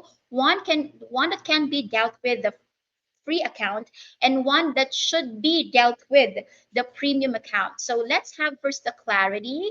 So far so good. So you can see that there's really a separate report for clarity and correctness, because For the third sentence, the clarity is good. So far, so good according to Grammarly. But for the correctness, it has a different report. Amazing, right? Because you are given two kinds of report that help you to manage your language proficiency or your language knowledge. So if I would click here were, because that's the mistake the Grammarly is seeing on on the sentence that you have given, if I would click on that, okay, instead of saying what were, it should be what. So I would click on the green word highlighted on the right side of the screen, and there you go. A guy was standing last night. Okay, so no basic issues, but let's click on the premium issue. I think I will be directed to another tab. Let's click on that. As you can see, I am directed to another tab explaining the difference between grammar free account, Grammarly free account, Grammarly premium account, and Grammarly business account. How we wish we would have the premium account, but that is one of the goals. That is one of the plans that we have for teachers someday. Okay, so I believe you have time to explore more by yourselves the power of Grammarly and making your documents grammar mistake free. So I would give you time to explore this document or this application in your Word account. Now let's move on and let's go to my, there you go. I will be flashing again my PowerPoint presentation, then we will go back. So after our discussion on how Grammarly works in a Microsoft Word account, or yeah, Microsoft Word application, sorry for that. Now let's have ah there might be, if you will be opening your Microsoft Word application for the first time, you might have this pop-up window. Continue to Grammarly, just click on that, and then you have this permission. Always allow Grammarly to open links at this type in the associated app. Just click Open Grammarly because for more comprehensive, for more intensive explanation, or if you don't click Open Grammarly, it won't publish the reports on the right side of the screen. So if you would having that prompt in your window or in your desktop, laptop, you should allow Grammarly to open links so that you can have the reports on the right side of the screen. Or else if you just cancel it, you won't have the reports on the right side of the screen that I presented to you a while ago. Okay, let's continue. Okay, success. Now that's for Grammarly on Microsoft Word. Let's have Grammarly on Google Docs. Like what I said, you have two options to make a Word document. You can either use your Microsoft Word application or your Google Docs. So if it's your first time to install Grammarly, you will have this pop up in your Google Docs. Grammarly is now beta testing on Google Docs, so it's not yet uh, fully published as an extension for Google Docs. But we can try Google Docs or Grammarly in Google Docs, and that also works like in the Microsoft Word. Let's see. There you go. So if I have the statement I sees outsiders in the house, we know that the pronoun I always take. The pronoun I always takes the plural form of the verb. So the underlined word here is incorrect. Instead of sees, it should be see. Okay. So you are informed in two ways. First, the incorrect word or the incorrect words will be underlined in red. And also you are notified here by the number of your mistakes as seen by Grammarly. Okay, but I believe here that that the that because it's still beta testing on Google Docs, the reports are simpler compared to the reports that will be given to you if you will be using a Microsoft Word application. Now, Grammarly on Gmail. So since we are making our communication virtually and we are writing a lot about documents in Microsoft Word and Google Docs, a good news for us is that Grammarly does not only work for Microsoft Word, but also work for Google Docs and Gmail. Okay, so I always use Gmail. I cannot recall a day in my life, actually, when I became a teacher in the public schools, I always use my email, preferably my Gmail. And when we are making correspondence in our email, we need to make sure, like what Sir Ariel said a while ago, that we have to make sure that our email is, or our mail message is correct, grammar free, or grammar mistake free. Why? Because it's a way to present yourself that you really took time to make sure that the correspondence or the email that you will be sending has no mistake. It brings, or it provides, a good impression to you. And then also, it's a kind of showing respect to the reader of the email, because uh, you sent him or her written correspondence, or a written email. Okay, so let's see how Grammarly works on Gmail. So you can see here, that's my signature line for my email. So I didn't really show my entire Gmail for privacy reasons. So as you can see here, on the rightmost, pero sa baba, you can see here two icons. One, a smiley emoticon, and the other is the green circle. The green circle is the Grammarly app. Both of them are for Grammarly app, but the green is for the correctness and clarity, and the emoticon would be how you sound to your reader. That's nice, right? That we're getting a report how we are perceived by the reader of our message. Okay, let's see. So most of you, I know, would be writing, or I am also guilty of writing my email like this before. So I would read, "Hello, I am very much interested in taking the certification course posted in the website. I would like to know if I can just go to your office or inform you of what day I will be going there. Thank you." Okay, so you can see there that it sounds friendly, it's courteous, because the one sending this message has the word "thank you." But do you know that this message, if it's going to be an email, it has incorrect, or it has mistakes that should be dealt with the one writing it. So let me present to you the mistakes, okay, of this email message, or of this message. First, it's informal. Okay, it's as if the writer is talking to a friend. Remember, the one who wrote this is asking about a certification course. So if it's a certification course you're talking with, or the message, the email will be sent to a professional. So that person is not your friend, so you cannot assume a casual tone in making your email. So first, it's informal. Second, it's demanding. Why demanding, Teacher May? It says here, I would like to know if I can just go there to your office, or if I should inform you of what day I will be going there. So it's like the decision will be made by the one writing it. But because the because the one who made this is the one inquiring, he should be asking when he should go to the office, or if there is an appointment system that the one who wrote this should follow before going to the office. Third, it's authoritative, right? Because it's demanding, it's authoritative. And fourth, the message contains crutch words or unnecessary words. Teacher May, what is crutch words or unnecessary words?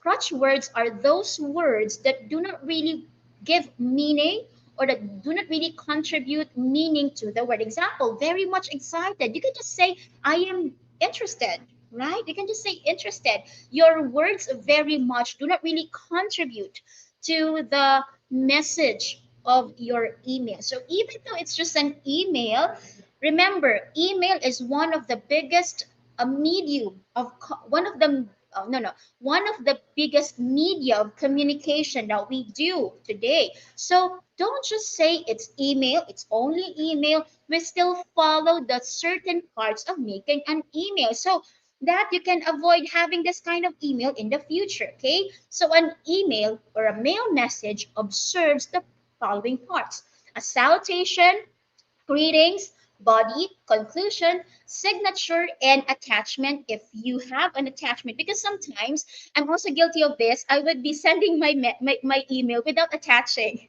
the Word or the PDF.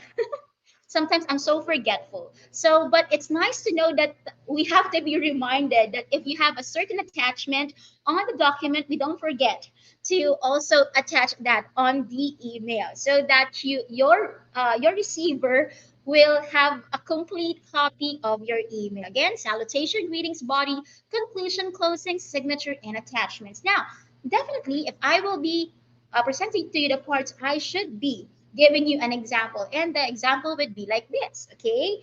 So, dear Miss De La Cruz, that's the salutation. I hope this email finds you well. That's the greetings. But for some, they would skip the greetings because you have already given the salutation. But we Filipinos are so respectful. We want to greet and also friendly. Aside from giving a salutation, we want to greet whoever will be reading our email. So, dear Ms. De La Cruz, I hope this email finds you well. This is Maria May and Sevilla from SDO Navotas. If it's your first time to talk to a professional or to someone you do not really know, always introduce yourself. Okay, so don't just say hello. You are not a friend, and you cannot assume that a person who will be receiving your email knows you. So it's courtesy to introduce yourself. This is Maria Mian Sevilla from SDO Navotas. I didn't say I like, okay? I would like to have a more courteous tone. I would like to express my interest in enrolling in the certification course posted in the university's website, okay? But as you see here, after I presented myself, I immediately go to the purpose of my email because as in one of my courses in an online university, people don't really spend time reading, and because they spend less time in reading, you should go right away to the purpose of your email. No more message or no more things that are not really important. Just go after you introduce yourself, go directly to the purpose of your email. Why are you writing the email, and why should the person read your email? So I would like to express my intent in enrolling in the certification course posted in the university's website. The second sentence can be still improved because instead of just putting in the university's website, you can be more specific as to name the university. But for privacy purposes, I just said university's website. But if you can post or bring out the name of the university, it's better.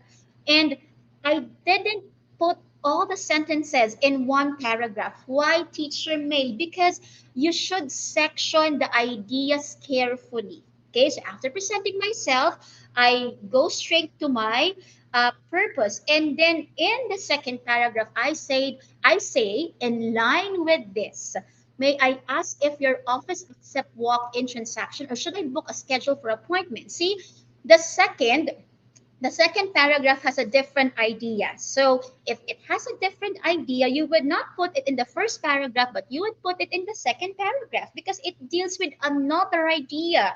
Okay, that's our fault sometimes, right? We're too lazy, or we don't, not really too lazy because that's so judgmental. We don't spend much time in curating our email that we just put everything in one paragraph. That's incorrect. Always, as a rule in writing, we make paragraphs based on the idea of the sentences because the second paragraph deals with another idea, deals with another purpose. It should not be included in the first paragraph. All right? I hope that's clear. And then after the body, and before I move on to the conclusion, as you can see in the body, may I ask? So you're asking for a clarification, and it sounds respectful. May I ask? It doesn't sound demanding. It doesn't sound authoritative, but you are courteously, respectfully asking for the options. Are they accepting walk-in, or should you book a schedule for appointment? Because some schools do that. Now, for the conclusion, looking forward to receiving a response. That's why I put it in one of my quizzes, or in one of the items in my quiz, to know what's the correct expression for looking forward to. So looking forward to receiving a response. Like Sir Ariel said, you can say hope, hoping for this, but hoping is not so positive as looking forward to. For looking forward to, you're more direct. It you're saying to the receiver that you need a response. You're not just hoping, but you need to receive a response. Though it's demanding, it doesn't sound so demanding. It's another way to put things. You need a response from them, but it's courteously done. Looking forward to receiving a response. Then your closing, warmest regards, or just regards respectfully. Then your signature, your name. You can also attach your virtual signature. So this is how this is how a good email looks like. It's so different from the previous email that I sent to you. Just one sentence with no salutation, with no closing and signature. It's so lazily done. And you're not also setting a good impression to whoever will be reading your email. And because everything is done virtually, we are in distance, we are observing social distancing. Why not set also a good impression even though you're not transacting face to face, right? So mind also how you write your email. So I hope you can take a screenshot. So you can also take a screenshot of this. So you will be reminded of how your email should look like. Okay? One, two, three. Okay, so I hope you took a screenshot already. Now let's talk about, oh, I cannot proceed to my second deck.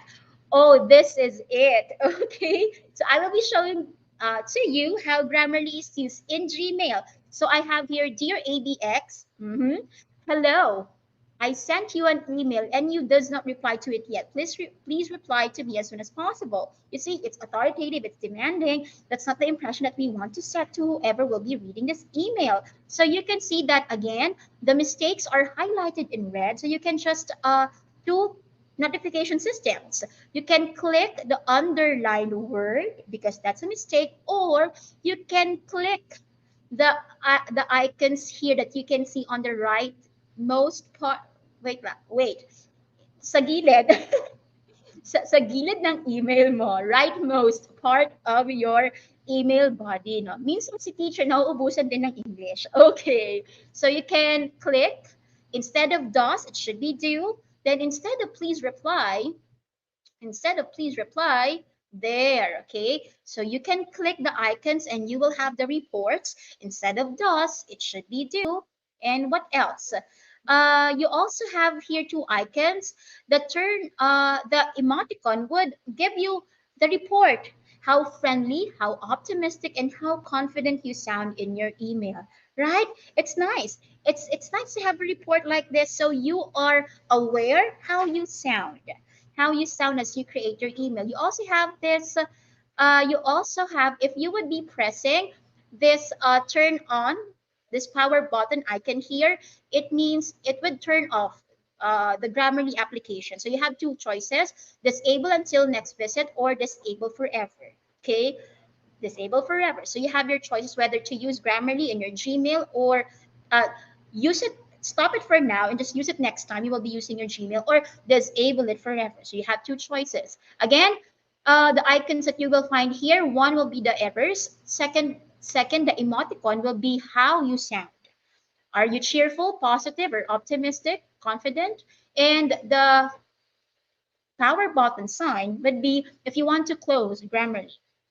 Okay, that's it. Now for also we have Grammarly on Facebook and Messenger. Oh, so you can have grammar lapse or grammar mistake free messages on Facebook and Messenger. For Facebook, it looks like this. So here is the you know this one. If you're creating a post, you will have the message what's on your mind, and you can just double click it or click this field and you will be typing your message. So whenever you see this green icon, that means Grammarly is working also for you. Nice, right? So aside from that, I have a sample here. I am support the host for today. So that sounds incorrect, but yes, Grammarly will be giving you the report or the correction for your message. So instead of saying am support, it should be I support the host for today because they're really doing a great job.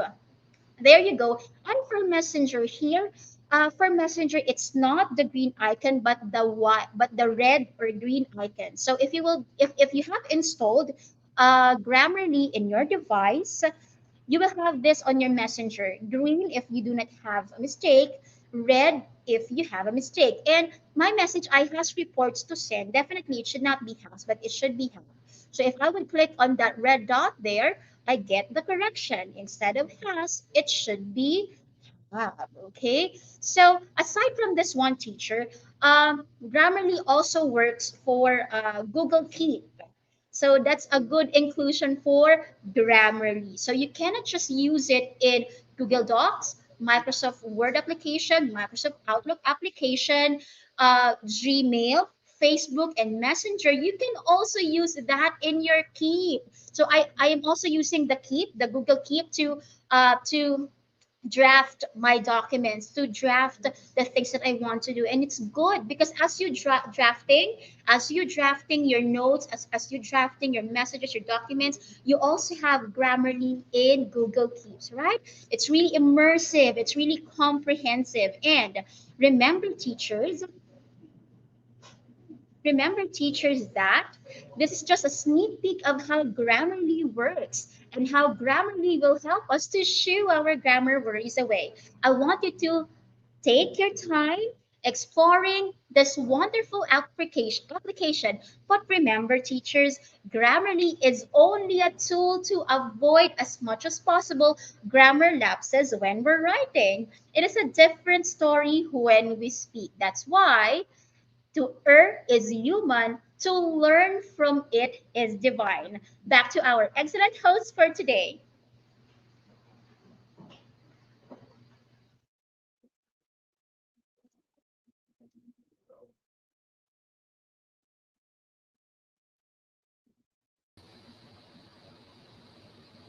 Thank you so much, Ma'am May. Wow, medyo dumugo ang ilong ko doon. Yes, Sir. tumugo ang ilong natin, but at the same time, marami tayong natutunan na ito kasi ang kagandahan ng technology ngayon na Teacher Pao.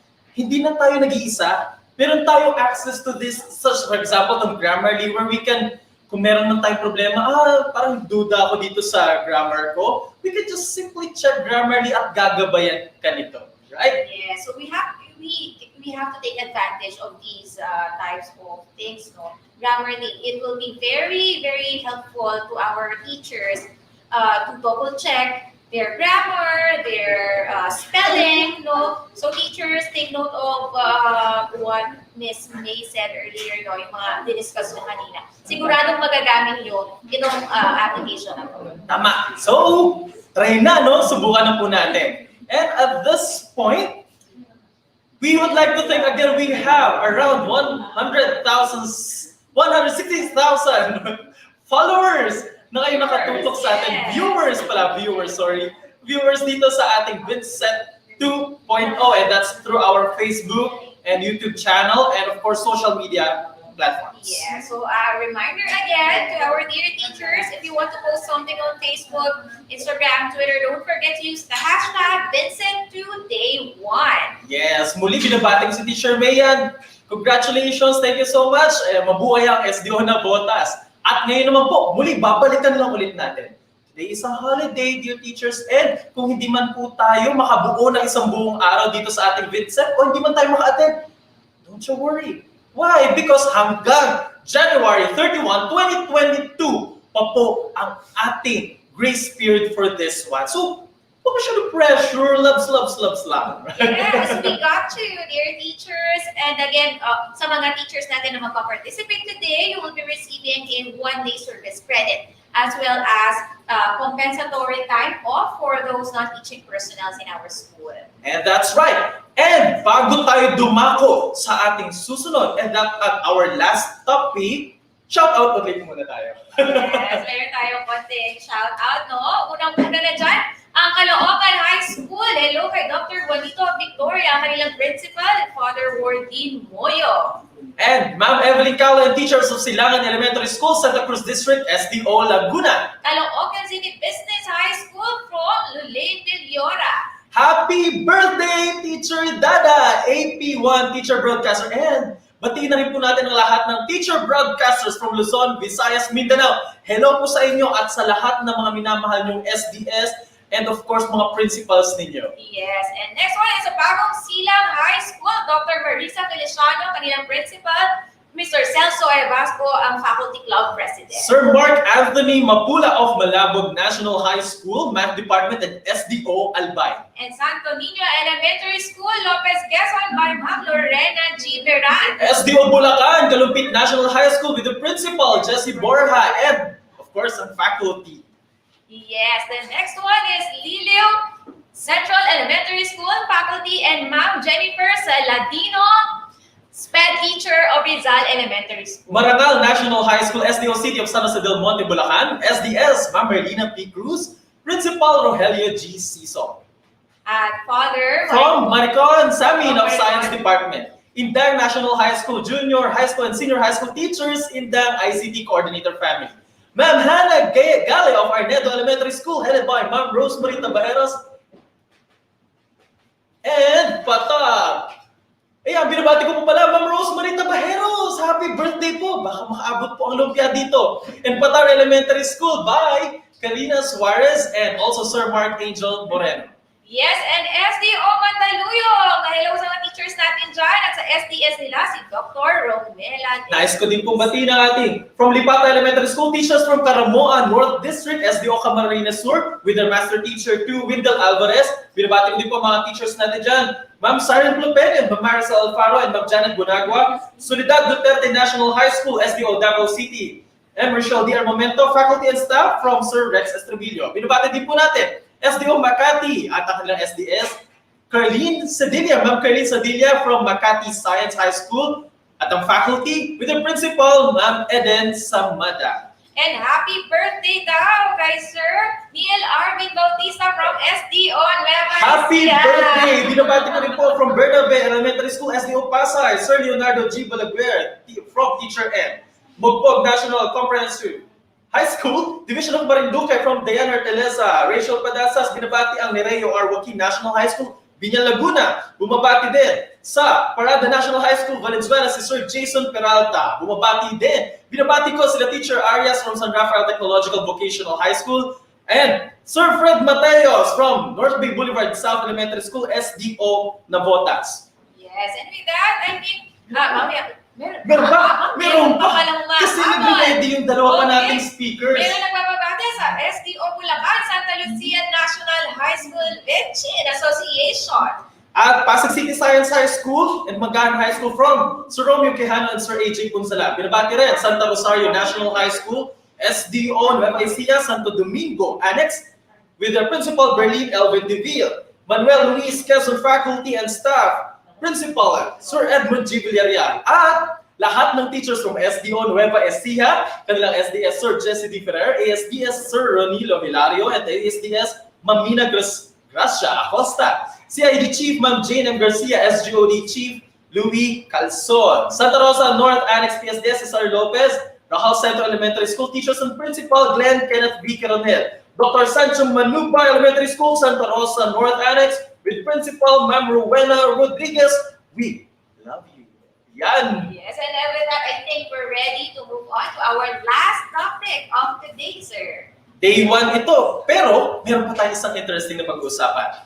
We will end this one with a very interesting talk about the creative utilization of Canva for students' performance tasks. Oh, dati teachers, we use that one for PowerPoint presentations. Ngayon naman, turuan namin kayo kung paano naman natin linangin ang ating mga kabataan sa paggamit ng Canva. This will be discussed by two very special guests from Canva Philippines. Sino yung isa? The first speaker from Canva Philippines is the community manager of Canva for Filipino teachers, Canva's online community of over 28,000 K-12 educators in the Philippines. As part of the PH Social Content and Community team, he empowers Pinoy teachers by keeping them supported and engaged as they discover Canva as an educational tool for their classrooms. Outside of Canva, we can find him creating video tutorials and reviews on his YouTube channel, Chris De Vera TV.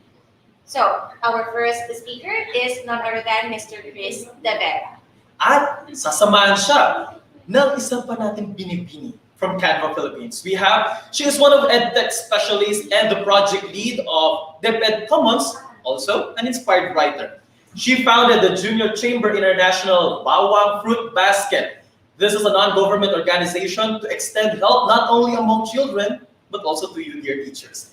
With her determination and perseverance, she organized various free training, workshops, and seminars, and served as the chairperson of the concluded Free International Multidisciplinary Webinar for Teachers. She continues the epitome of self-service that will provide quality education to Filipino children and educators. Once again, everyone, please welcome Ms. Evelyn B. Marquez and Mr. Chris De Vera.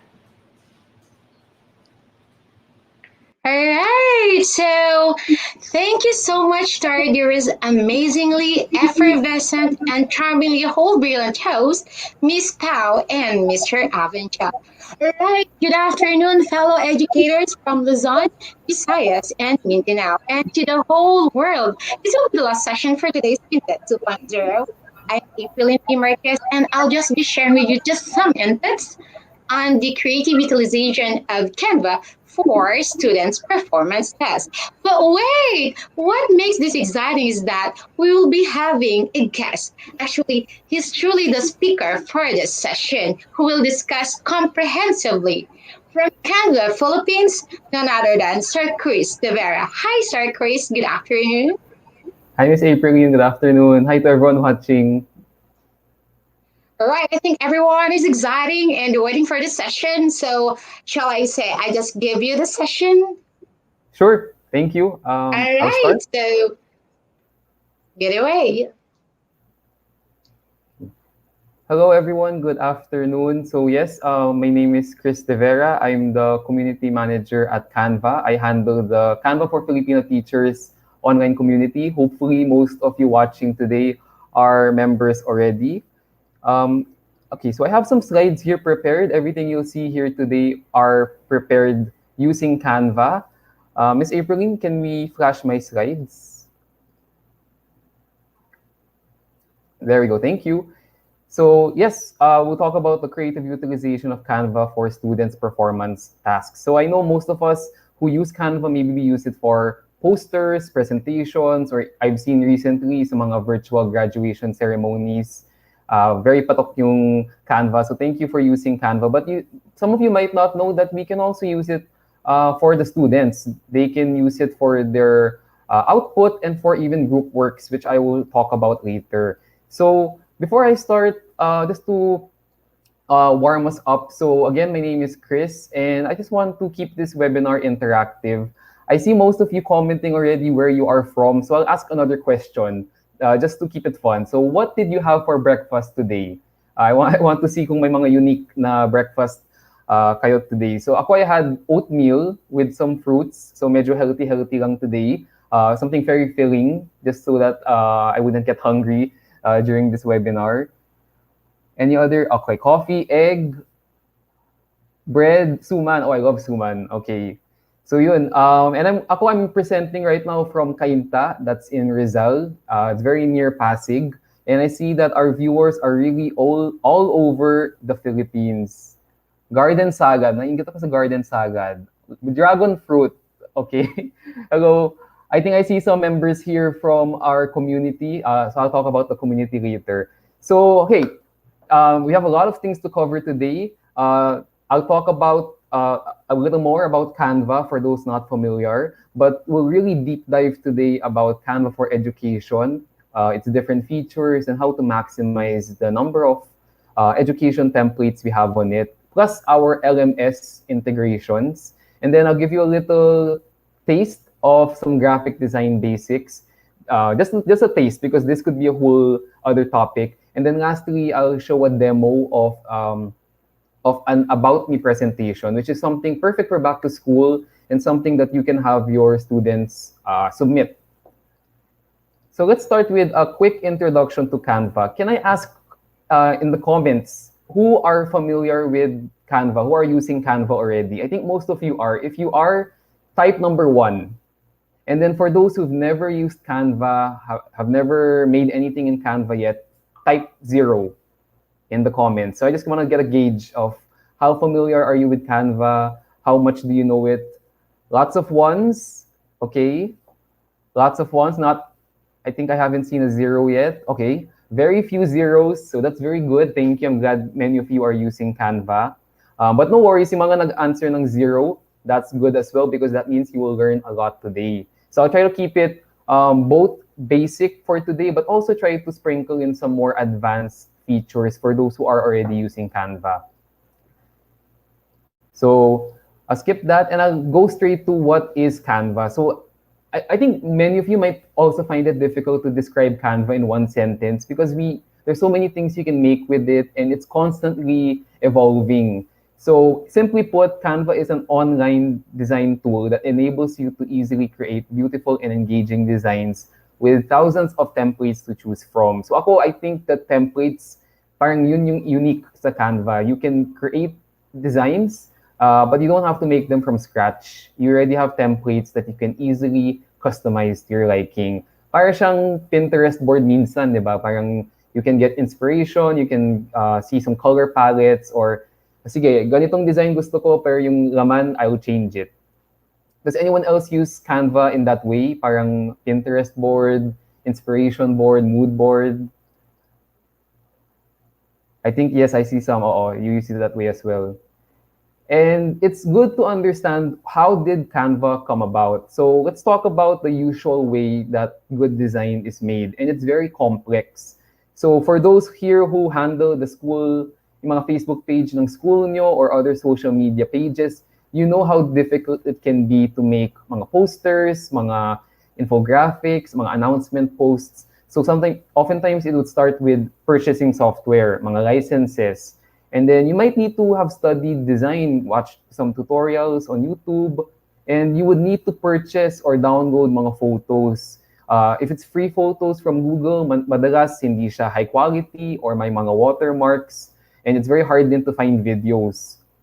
And then fonts. So if you want mga fancy fonts, you have to find some place pa to download them, figure out how to install them, and so on. So you have to purchase layouts, slice the image, remove the background, and then you want to send it out via email, you want to upload it as a PDF, and then lastly, you want to share it online, or you want to print it. So you see the entire process, mahaba siya, and it can be very complicated, especially for teachers. Obviously, this is not our specialty. Our main job is to teach.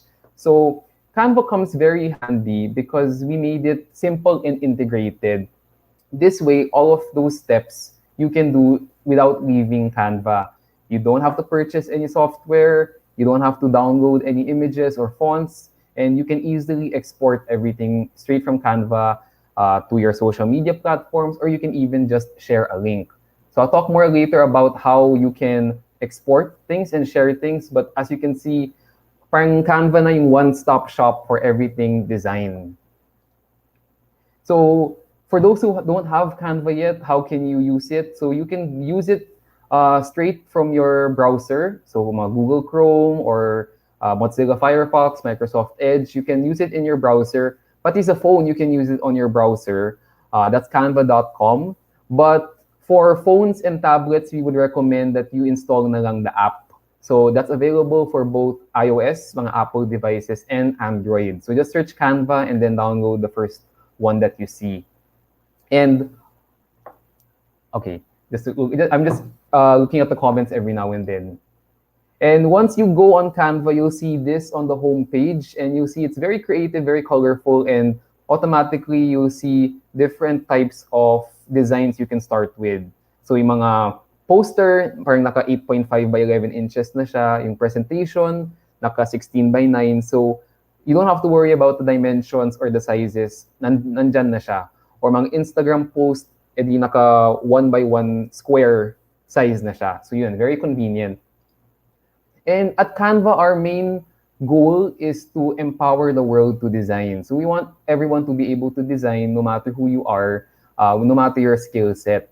And more than that, we also want to empower every classroom to design. So yung mga schools education is very, very close to our heart. And that's why it's connected to our 6 values. So as a company, we have these 6 values, all about being good and all about making things simple. And we want to invest in, or we are investing in education because we want to be a force for good. And I think with the pandemic, with the era of remote teaching, remote learning, this couldn't have come at a better time because you all know this already, but it's parang all of us teachers and school admin, we've had to play even more roles. We've had to quickly adapt to the changing times and have to learn so all these different types of software, all these different designs that we did not have to worry about before. And that's why we have this gift for all K-12 teachers in the Philippines and worldwide. And don't worry, included dito yung mga ALS, mga SPED, and all, pati mga non-teaching faculty. So it's not just the teaching faculty specifically. And that is Canva for Education. So I think most of you, maybe through your schools, are already on Canva for Education. You can find out more details at canva.com/education. And you might be wondering, how is it different from normal Canva? Or how is it different from Canva Pro? Hindi ba siya the same lang? So you're partly right that it's similar to Canva Pro, but it's actually even better because aside from getting the Pro features, itong yung mga paid features ng Canva, you also get additional education-specific features. So let's look through this list. So you'll see here that you get the premium version of Canva, and you get all the same things that normal Canva has. So all of these templates, millions of images, icons, illustrations, fonts, but you also get additional features like integration with Google Classroom, with Microsoft Teams, and with Clever. And you also get to create a classroom within Canva. You have access to education templates, and you also have the assignments feature. So you can actually assign designs or worksheets straight to your students within Canva. And then you can receive their finished output, check it, give feedback, all within Canva. So in a way, parang it's like a mini LMS as well. So you don't only have to make your designs in Canva, you can also distribute it within Canva. So nakaka-excite ba yun? Did you all know that you can actually have more features with Canva for Education? So daig kayo actually. And that's how much Canva loves education. So let's, and of course, have I forgotten to mention, it's all 100% free. So if you don't have yet Canva for Education, don't worry, I will share with you how to sign up. So basta K-12 teacher, pati mga homeschool teachers, eligible kayo. And very important as well is that we are COPPA, I'll just spell it out, and FERPA compliant. So this just means that everything that you see on Canva for Education is safe for kids. Mga photos, mga designs, they're all safe for kids. So how do you get set up? So there are 2 ways to access this forever premium version of Canva for Education. So if you have your, here, you can feel free to screenshot this. If you have your Edu email account, so mga DepEd Edu or any school.edu account, then you can just go to canva.com/edu-sign-up or scan the QR code flashed on the screen. And don't worry, those that have other email accounts that don't have an Edu account, you can also sign up. So you can scan this code instead or go to bit.ly/canvaph-edu. So it's a similar process, and you will be asked for some requirements lang, so some documentation to show that you are a K-12 teacher. Yun. So feel free to sign up after this webinar if you haven't yet. Now, how do we bring our students on board? So, okay, tayong mga teachers, we have access na to Canva for Education. Now, what about yung mga students? So, on the right, you'll see here what your classroom will, or your homepage will look like on your Canva for Education account. Can you see my cursor? There we go. So this is your dedicated space to set up your groups, to invite students, to manage your lessons, activities, or projects all in one place. And automatically, you will have one classroom already. You'll have, it will be named after your email account. So if my name is Chris De Vera at, let's say, up.alum.edu, then it will be Chris De Vera's class over here. Do you see this little one? So you will automatically have one classroom already. So here, that's where you can add your students and share your designs with them. But let's say you want to create a separate classroom. Let's say you're handling two different grade levels, or you're handling more than one subject. So you can easily create another classroom as well. Think of it like a team. So you can create another classroom by going to account settings. So that's the little gear icon here, up here. There, that gear icon. You click account settings. Then you go to billings and teams over on the left, that one. So you see there, you're on Canva for Education. And here at the bottom, you can click create a new class. So name it whatever you want. You can name it after the school year, or name it after the trimester, semester. So class of 2021, 2022. And there you go, you have a new classroom. So you'll see it on the left, you added another classroom. So that's just one way to organize things. It will make more sense once you're using Canva for Education, and once you have different students, or you have students from different groups joining your account. So as a teacher, you can invite your students to your classroom, and that's what we want. We want that you don't only use Canva for Education for yourself, but you can also share the blessing with your students. And students, once they're added, can create and share work in Canva with their teachers and with the rest of the class. So parang dito na yung portal for their submissions. So there are many ways to invite your students to your classroom in Canva. So the easiest way is to import your students using Google Classroom. So if that is the LMS of your school, then yun, very, very easy to add everyone. And then another way is you can click copy here, this one, click copy to copy the link, and then paste it in your group chat, in your Facebook group, and any student who will click that link will automatically be added to your classroom. So that's another very easy way. We also have integrations here with Microsoft Teams and with Clever. And then lastly, you can also manually invite your students. So if you know the email addresses, medyo mas difficult siya because you have to input it manually. But at the bottom here, you can just enter the email address of your students. So as you can see here, you just click here, import Google Classroom, and then it will ask you to connect your Google account or choose which Google account, and then ask you to select which class you want to import. Sorry, it's a little small, but I think you get the idea. And then you click there, send invitations. So how will your students, what will they receive? What will it look like? So they will get an email saying that they are invited to a class.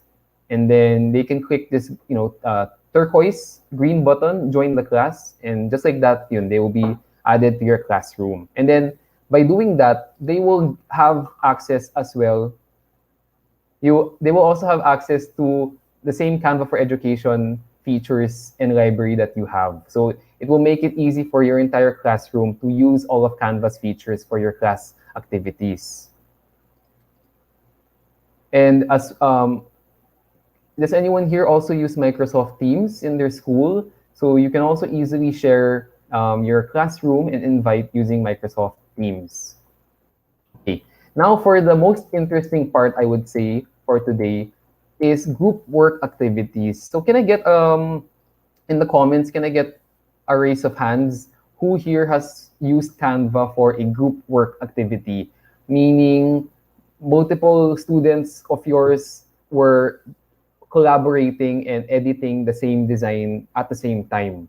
So you'll see elements moving, and you'll see parang this could be for a brainstorm activity or for even a birthday card. Have you ever tried that? Like different users editing at the same time? Okay, so I'm just checking the comments. So I think not so much yet. Maybe some of you haven't explored this option yet, but trust me, once you see it, you will want to try it. So reimagine your project-based learning and your group works with Canva. So try out our templates that are specifically designed with classroom collaboration at its core. So now you can create, collaborate, brainstorm, note, and you can do presentation learnings together while not together. So together remotely. And you can see here, if you type in group work in Canva, you have many templates that you can start with. So these are like brainstorm templates. So you can easily, it's like a big blackboard or whiteboard or chalkboard for everyone that can write on it at the same time. So it's very fun. Your students would need internet connection for this, but for those who have internet, then it's a very nice way to keep your class engaged, especially for mga synchronous classes. So how do you do this? So choose an activity. So again, type in group work. You can also type in other things like brainstorm or group poster design or all about me, you can see here. So just type in Canva and then select your favorite template that you see and create the activity brief. So it says here, how can we reduce, let's say, how can we reduce our trash every week? That's the question. So you'll see here different sections. On the left, you have your facts. On the second, you have feelings and then benefits, ideas. So it's up to you how you want to create it. Or you can put your pros and cons. You can split up your class into 2 groups. And then I'll show you later, but from this design, they can all input their ideas at the same time, all on this same page. Yes, kaya ng Canva i-support yung multiple users editing at the same time. So the third step after you've given your activity brief is to share your design, your group activity with your students as a link or as an assignment. So you can click the share button on top and then copy the link. At the bottom, you see copy link.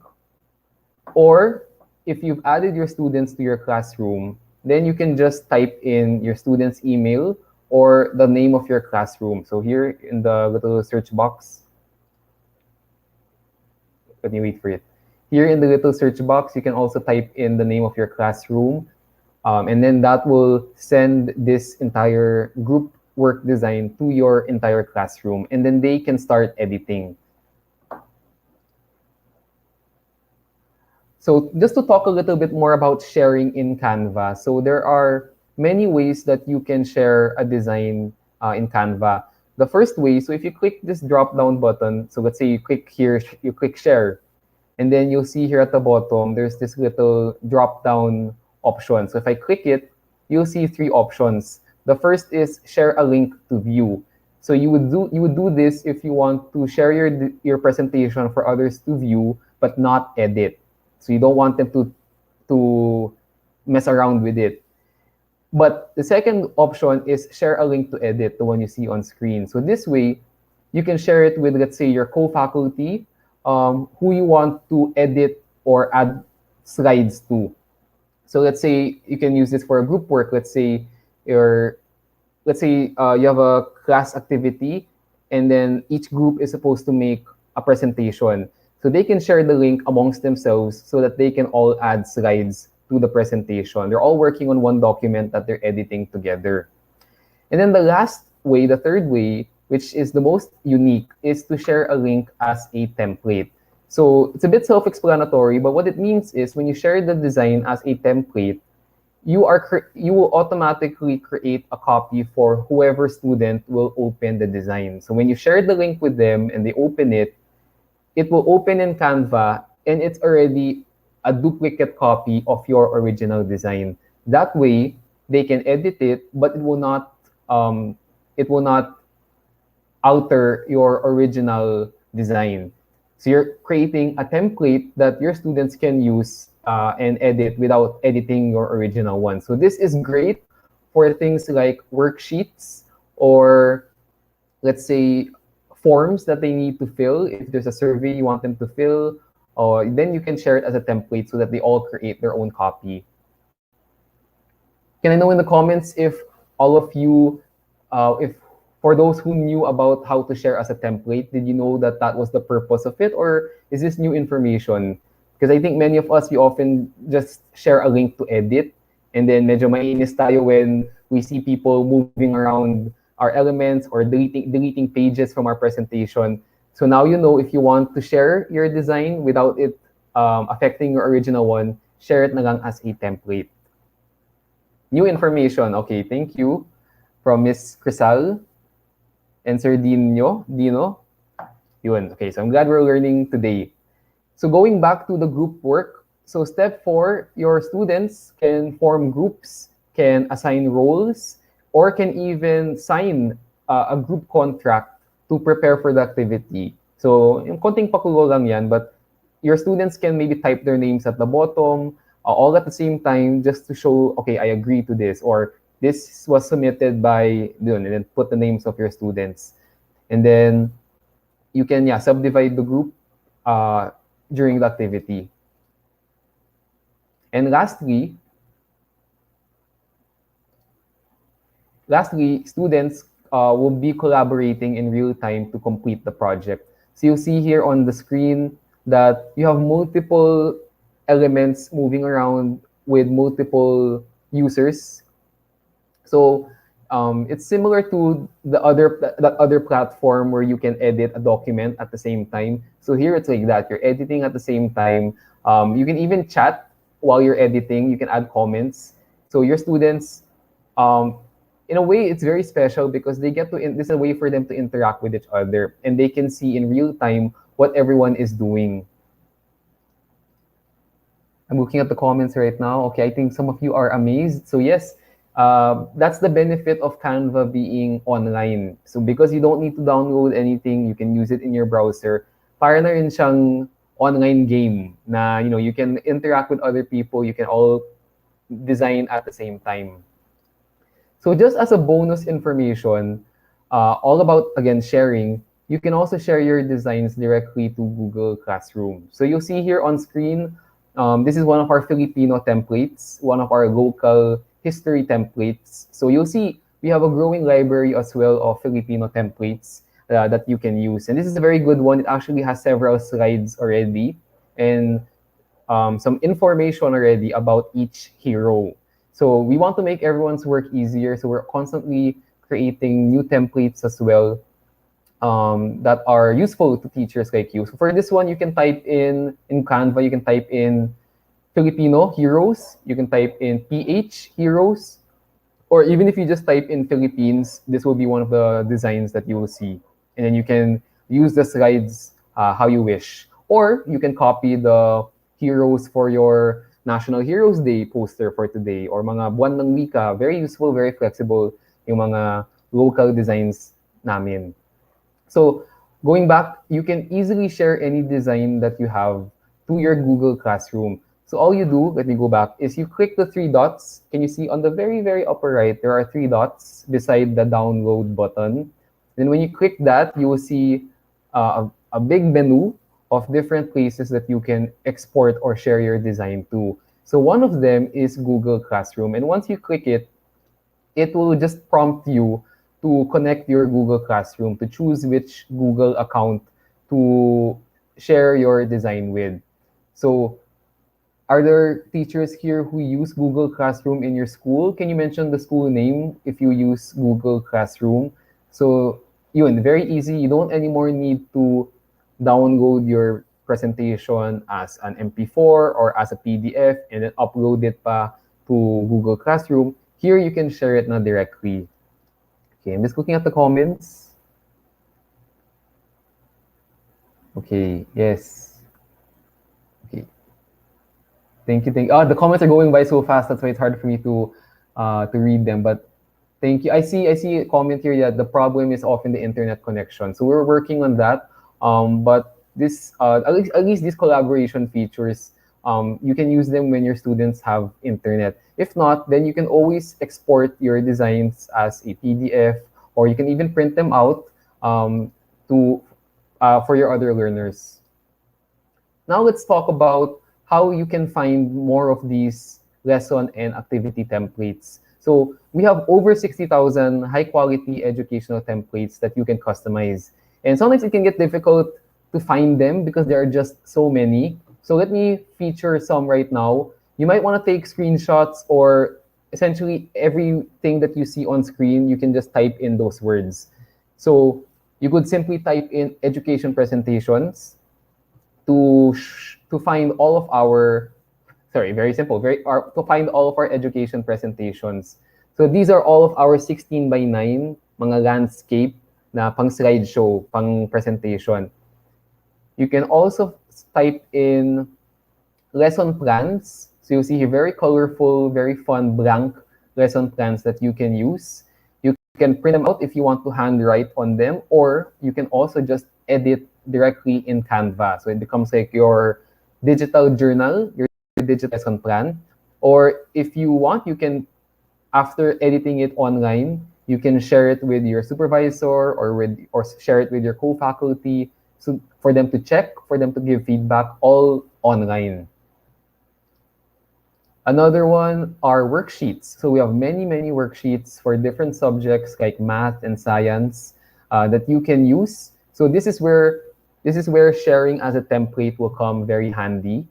You can share this with your class. They will create a copy. They'll put their answers in, put their shapes in, and then they can share it back to you.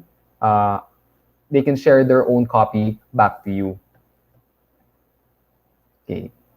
Sorry, whenever I'm not talking, it means I'm reading some of the comics. Reading some of the comments. I said comics because we also have some comic strips later that I'll talk about. We also have virtual classroom kits. So these are like a whole set that come with Zoom backgrounds, Google Classroom headers, and they all follow a design already. So we actually have some that are Care Bears inspired. So if you want to really decorate your classroom before the school year starts, give your students, a friendly welcome, you can use our classroom kits to really design your virtual classroom. You can also add Bitmoji. So if you can see here on the bottom right, see cartoon teacher, that's a Bitmoji that was made directly in Canva. So I think many of you love Bitmoji. I see it used a lot in my community. And of course, it's very cute, it's very nice. So in Canva, I won't demo it now, but on Canva in the left side, on the left side toolbar, if you scroll to the very bottom, so after you have music, or you have audio, you have videos, you have photos, you have charts. If you go to the very bottom and click the 3 dots, that will go to your More menu, and then you'll find their Bitmoji. And you can click it, connect your account, and create your Bitmoji directly in Canva and add it in all of your designs. Are there any Bitmoji fans here sa chat? Can you let me know? Ano pa yung ibang mga similar kay Bitmoji? Just let me know in the comments if you use Bitmoji. Okay. And then we also have different posters. We have some that are for classroom rules. We also have for mga planets in the solar system. Or here, you can see on the bottom right, Student of the Month. So lots of different posters. You can use it for birthdays, or you can use it to recognize a certain student, or even create announcements if you're handling, let's say, the Facebook page of your school. And then we also have, like, similar to that classroom kit, we have classroom decor kits. So again, lots of fun designs, really cater to kids, really colorful, really vibrant, that you can use to decorate your classroom. And like we said, we have many group work activities. We also have infographics. So these are medyo mas narrow, longer designs. You can edit everything here that you see. If you want to edit, let's say, the leaf, or you want to edit the color of the butterfly, or change the icons altogether but keep the design, you can do that. So at least this gives you a nice layout that you can follow for your infographics. Or you can make it you can make it an assignment for your students for them to create an infographic about what you discussed. Or if you read a book as a class, then they can share all of their learnings in an infographic. Challenge them to put it all in one page. We also have student video templates. So this is similar to what I'll demo later, but your students can create an intro for themselves that they can share with the class during their first week back at school. So you just search student video templates, and then you'll be able to find these, and they can put in their videos, put in some trivia, some facts, and design it however way they want. And we also have, the list goes on, but we also have social emotional learning activities. So mga SEL designs, we have mga mood thermometer, mga pick the face that represents how you feel today. So these are very, very useful now, especially again in remote learning, because it's important that we check up on our students, we ask how they're feeling, and we give them an avenue to express how they're feeling. And it's good if we let them know that it's okay to feel sad, it's okay to feel confused, and really just discuss your feelings. So I know we have a lot of young learners. We're dealing with a lot of young learners who don't get to interact with their classmates now the way that we used to.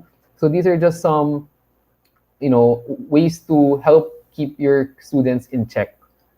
So I think these are quite popular among the teachers here. I see these being used a lot. You can also use this as like an icebreaker. So before you start your lesson, ask people to just rate how they're feeling, describe how they're feeling, mga ganon. And so because I said that our library of education templates keeps growing, we actually have some very brand new ones. I think these came out like last month lang. So perfect for back to school. We have several of these posters. So we have About Me posters. Again, this can be an output for your students. You have the option kanina na presentation or video. Now you have the option na poster. So it's up to you. You also have mga icebreaker activities, and you also have mga milestones. So again, if you want to celebrate your students' achievements, you can use these posters. And again, these are things that you can only see on the Canva for Education account. So you really get access to these very colorful, very youth-oriented designs. We also have class contracts and certificates. So if you want, if you have your own classroom rules, you can make a design and then have your students put their names on it. Just a way to build camaraderie, to build agreement with the class. And mga certificates. So if you have, let's say, a student of the week, or most friendly, most helpful, you can create any type of certificate. And it's a fun way to keep your class happy and active. We also have About Me videos. So this is what I'll demo later. But again, it's a nice way for your students to introduce themselves in a fun design, and also a way for you to introduce yourself. So I highly encourage the teachers here for back to school to create your own About Me video, and then you can share it with your students so that they get a nice introduction about you. And of course, when we share about yourselves, then they become more naiengganyo sila to share about themselves as well, para maging two-way sharing. We also have, I hope hindi kayo nauumay, but we have a lot of templates talaga. So we also have storyboards. So this is why I said comics a while ago. So we have storyboards that you can also use. And you can see here on the on the right side, they can also build their own characters. So they can combine the heads with the bodies, with the clothes, parang mga paper doll. So they can also create their own scenario. So this is perfect then for those who are not great at drawing. So instead, they can still visualize what they want to visualize with photos and with different elements. So these are very fun. You can try out these storyboards. Just type storyboard. And lastly, we have subject quiz presentations. So we actually have several topics already that have slides, that have questions, and that have answers. So you'll see here mga triangles and quadrilaterals. So for the math teachers, you have a little quiz there in presentation form. Or simplifying polynomials. So these are actually a lot of science. We also have geography and yun, Italian Renaissance. So perfect for high school teachers as well, mga quizzes. And I'm reaching the end already. So I just want to share with you some graphic design basics. This alone can be its own topic because we have four main aspects of good graphic design, which are text, color, image, and layout. And I'm not going to discuss all four right now due to time, but I think what would be fun to discuss is text. So text is very important because fonts have their own language. They all have something to say beyond the words on the page. And every font has its own mood and personality. So sometimes even without reading what you're going to, even without reading what you want to read, looking at the font pa lang, you can tell, ay, serious to, ay, fun to. Or if you look at a movie poster and you look at the font, even in a foreign language, like mga K-drama movies, you can tell what genre it is by the font of the movie. So let's try a little demo here, or a little activity. So in this note, you'll see, I will always find you. So can you let me know in the comments, how does this make you feel? What kind of, where would you see this? Or what kind of movie genre would this be for? Yung mga ganito. Does it make you feel attracted? Does it make you feel like someone's flirting with you? Is it sweet? Is it like pang star cinema film? I see here mga romantic movie, yes. Or mga drama, oo. Mga Nicholas Sparks siguro, mga ganon. Now, let's try with that same 5 words, I will always find you. How does this make you feel naman? What kind of movie would this be for? What kind of K-drama would this font be bagay for? Serious, suspense. I see the answers here. Horror, yes. Stalking, oo. See, so I won't read the other answers anymore, but as you can see, the same 5 words have a totally different meaning. Actually, it's the opposite meaning just by changing the font. So that's why, when we're creating our presentations, we should match our font to our topic and avoid, like, even if a font is very fun, very one of your favorite fonts, if it doesn't match your topic, it might actually, distract your students more than it helps your presentation. So here's just a little infographic that you can feel free to screenshot, because it's also nice to combine fonts to keep things interesting. So you can combine, here are just some recommendations on fonts that are nice to combine. And you can see they all have different moods. Some are more serious, some are more romantic, mga cursive. And all of the fonts you see here, yung mga names that you see here, are Canva fonts. So you can find them on Canva just by searching the name of the font. And don't worry, even if you don't memorize or screenshot this, you can always find your perfect font in Canva by just searching adjectives. So if you want to search funny, not funny. If you want to search funny, you can type funny and it will show you some like very playful fonts. Or you want to type fancy, then it will show you some nice script fonts, mga brush fonts. Or you want to put there simple, then it will show you some simple fonts. So even adjectives work when you want to search fonts in Canva. Okay, so that's just a little taste of graphic design basics. And I want to segue right now to invite you all to join our online community. So this is the community that I handle. It's called Canva for Filipino Teachers. In this screenshot, it says 28,000 members, but right now we're at around 32,000 already. So it's a growing community for K-12 teachers, and it's for everyone to learn more about Canva together. So I handle it, you'll see me there, and I'll be there to also support you and answer your questions. So all you do is you go to Facebook and you search Canva for Filipino Teachers, and it will be the first result that you see. So it's a Facebook group, not a Facebook page. So baka malito kayo. So it's a Facebook group. Can I see if there are any members here, any existing members? Can you comment if you are already part of this group? So just what can you see in this group? You can see exclusive announcements. So when we have new features, especially education features, you will see it right here. You'll be the first to know. You will also find tips, tricks, and tutorials. So I often post tips on how to use Canva, some of the more advanced features. And even the other members, yung ibang mga teachers, they love to share their learnings as well when they find a new feature. Minsan sila pa yung unang magdi-discover ng bagong feature. We also have Canva challenges, which are our contests. So, we'll give you a little task to design, and then we'll pick our favorite ones, and you will get exclusive Canva merchandise. So if you've seen teachers with like Canva shirts or Canva notebooks, now you know how they get it from our Canva challenges. And overall, we have a very friendly and collaborative community. So we're all teachers in this group. So if you want to share your designs, you want to ask how to design a graduation ceremony, you have a community here that's very willing to help. And we also have fun activities like recognition rights, where we try to acknowledge the most active members, and of course, give you some Canva merch, some Canva swag to reward you.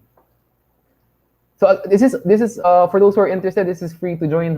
This is really just a Facebook group that you just search, click join, and then I will accept your request. And we also have exclusive webinars here in the group. So kung nabitin kayo sa topic ko today, we have monthly webinars exclusively in the Facebook group about all types of topics related to education. So again, that's on Facebook. Just search Canva for Filipino teachers. And we also have 2 other communities here in the Philippines, official Canva communities. For those who are mga negosyante, those who started a small business or medium-sized business, you can join Canva for Negosyo. And it's everything that I said as well: announcements, webinars, Canva challenges, and a supportive community. So dun we feature our business templates and other cool features. And we also have Canva for freelancers. So if there are any aspiring graphic designers or mga nagsa-sideline as a graphic designer or illustrator, or just wanting to use Canva for those types of things, you can also join Canva for freelancers. So just type in any of these names in Facebook and you'll see the group right away. And of course, we're on Facebook, that's Canva, just search Canva, and on Twitter and on Instagram as Canva_PH. And we would love it if you use the hashtag CanvaLove whenever you post about Canva. If you've seen in the comments, we have Mitch from Canva replying to your comments. So she will also, find your CanvaLove posts. Okay, so now, Miss April, please let me know how many more minutes I have, but I want to demo an About Me presentation, which is what you can use for your students' output, especially for back to school. So let me just share my browser. Actually, it's getting a little dark here. Medyo makulimlim na. So, 1 second here. Miss Aprilline, if you could flash my other window. Okay. So, feel free to follow along with me if you'd like, or you can always just watch. So on Canva, just what I did was I typed in back to school. Let me try that again. So type back to school, and then you will see all these different templates. So what I want you to look for is these ones, the mga video. So these are your About Me video templates. So let me try picking this one. So to open it will open your design in a new tab. By the way, everything you see here, you can also use it on your mobile app. So browser or phone or tablet, you can use these features and these templates. So you'll see here on screen, it says here, Canva Video Editor Open Beta. So this is actually, as I told you, Canva is constantly improving, constantly growing. So actually our video, no problem. I'll keep this short. So we actually have improved video editor. So you're going to see this. And I highly suggest you click try it for free. So try out our new video editor. Again, for those who use Canva for mga graduation virtual ceremonies or mga morning assemblies, you will like our new video editor. So you'll see here you have a timeline already that makes it easy to edit. So here you'll see I have how many? 4 pages. You have my cover page, about me, and then my favorites, and what's the last one? Fun facts. So your students and you yourself can fill out this about me intro video. So let's say you have, so here you have a little boy. So of course we want to put our own video. So what you can do is you can click here in uploads, and then you can upload your own media. So if you have your own photo in your downloads folder, you can click upload media and then pick your photo. Or if you want, you can also record yourself right here, right now. So let's try that. So it says here, let me do that one more time so that you can see. Okay, so let me pick my camera. So there you go. So all within Canva, you can already record it. So it's asking me to set up my camera and my mic. You can see your mic. You can test it by looking at the audio waves. And then once it looks good, you think of this as like a little mirror backstage. So once it looks good, you can click start recording. So 3, 2, 1.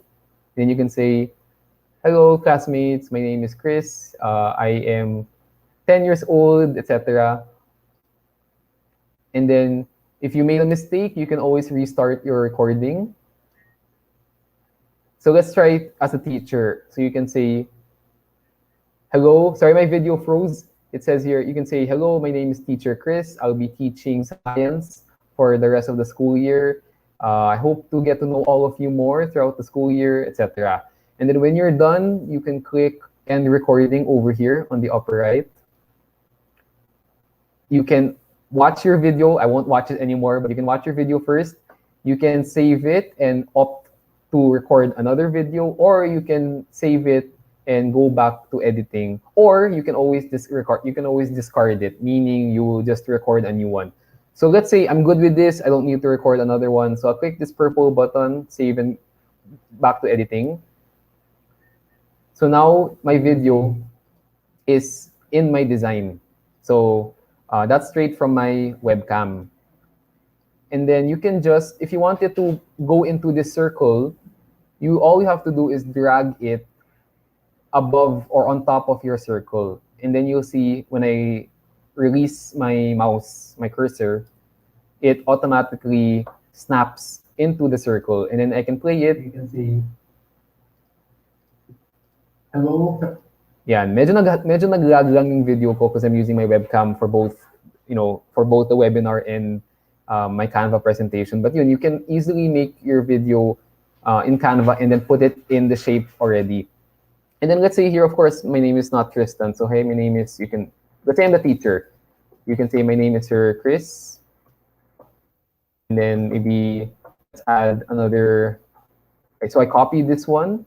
And then I want to put here, nice to meet you. So you can always add whatever you want. You can always change the color. Okay, so this is actually not a circle shape. So I would just remove the circle. So I went to effects, and then I'm just gonna straighten that and put it here. So you can customize this however way you want. You can even, let's say you want to change the color of the leaf, you can change it. So really the template is up to you how you want to customize it. But of course, you can always just leave it alone because it already looks nice if you like it. So here in the second page, we have about me. So you can write a little bit. I'm Chris Vera.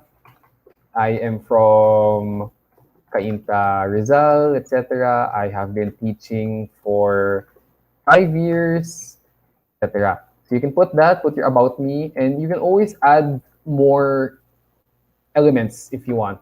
So let's say I love drawing. So I can type in drawing here in the Elements tab and put this little paint palette icon. So I can add that there just so that they have, it's a little more customized to me. So you can always challenge your students to customize their design because obviously they're going to be using similar templates. So the challenge now for them is how do they customize it and make it truly their own. Let's go to the third page, which is my favorites. So it's a little small. Let me zoom in. So I'll click here, this slider at the bottom, and oh, no, here. I will click this one at the bottom to make my canvas larger. Okay, that's too large. Let's try 50%. Okay. So here you can see my favorite food is spaghetti and meatballs. So this is just a template. So you can always change it. You can go into the more tab here on the left. And then let's click photos so that we can search for other photos. So let's say my favorite food is actually my favorite food is pasta. So let's just say something Japanese food. So let's say sushi. So you can click a photo from that library from here on the left side, and it will automatically pop into your design.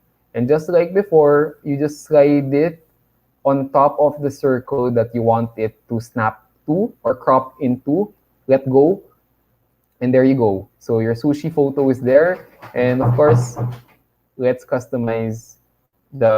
change the words. So my favorite food is sushi.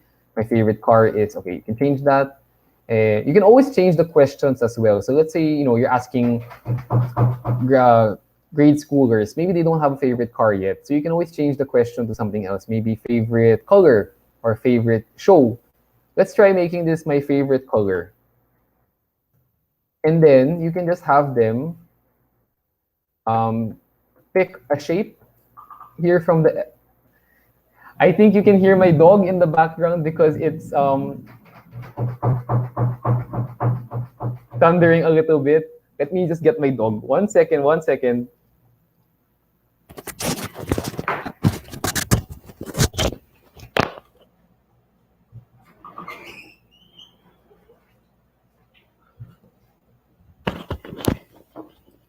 Okay, hello, I am back. Sorry, this is my dog. Any dog owners here, I think you would know how scared they get when it's raining or when there's thunder. So there you go. So you can also just, let's say you want to change the color.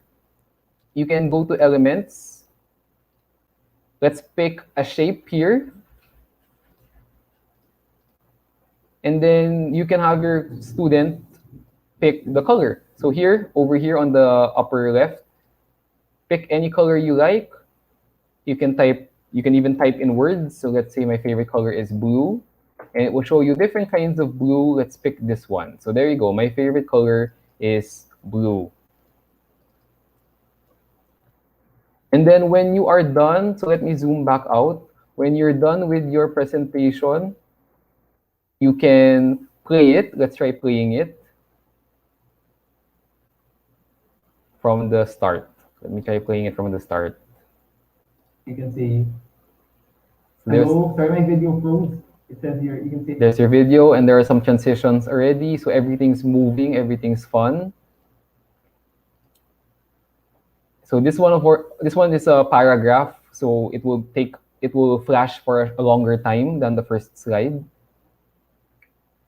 And then you have your next part, which is your favorites. And then your last part, which is your fun facts.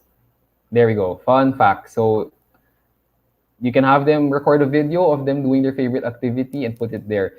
So how they can submit this to you is many options. They can just click share here. They can click share and then copy the link here, or they can download it as an MP4 video, and automatically just it will select all the pages and then click download, and then you'll see here it's downloading as we speak. And then if you have a Facebook group or group chat, they can submit it there. So there are many options for them to submit their About Me video. So that's one example output of what they can submit. Okay, Miss Aprilline, that ends my demo. Thank you very much. I hope everyone learned a lot today. I hope you get to try this out after the webinar. Oh yes, Sir Chris, thank you so much. And I think I will not give any question because you have given already a very comprehensive discussion and it's really meatier. And again, let's welcome our students in a virtual world.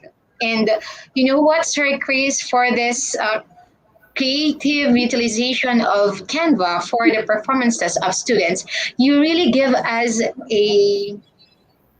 a lot of options, shall I say, a lot of options, a lot of choices that may be utilized by our dearest teachers, not only our teachers, because based on your discussions, you can also, with the collaboration of different students and looking at different amazing features of Canva, it will give a nice output for the students because as we go over, Sir Chris, with the policy guidelines and classroom assessment for the K-12 basic education program, it has been enlisted there the different performances that our students may undergo as the teachers may give to them. Like, for example, the campaigns, compositions, literary analysis, portfolio, storytelling, and even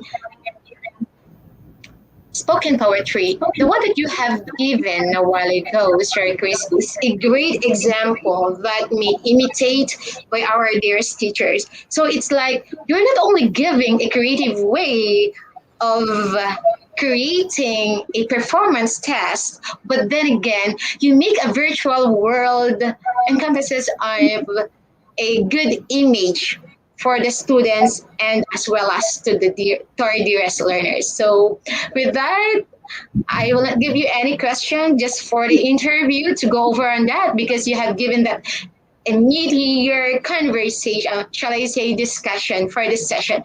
So I mean, not saying anything, but thank you. Thank you so much, Sir Chris De Vera, for imparting your knowledge, for sharing your expertise for this incoming school year. Back to Thank you, especially to our host. Thank you again. Bye, Sir Chris. Bye-bye. Thank you, everyone.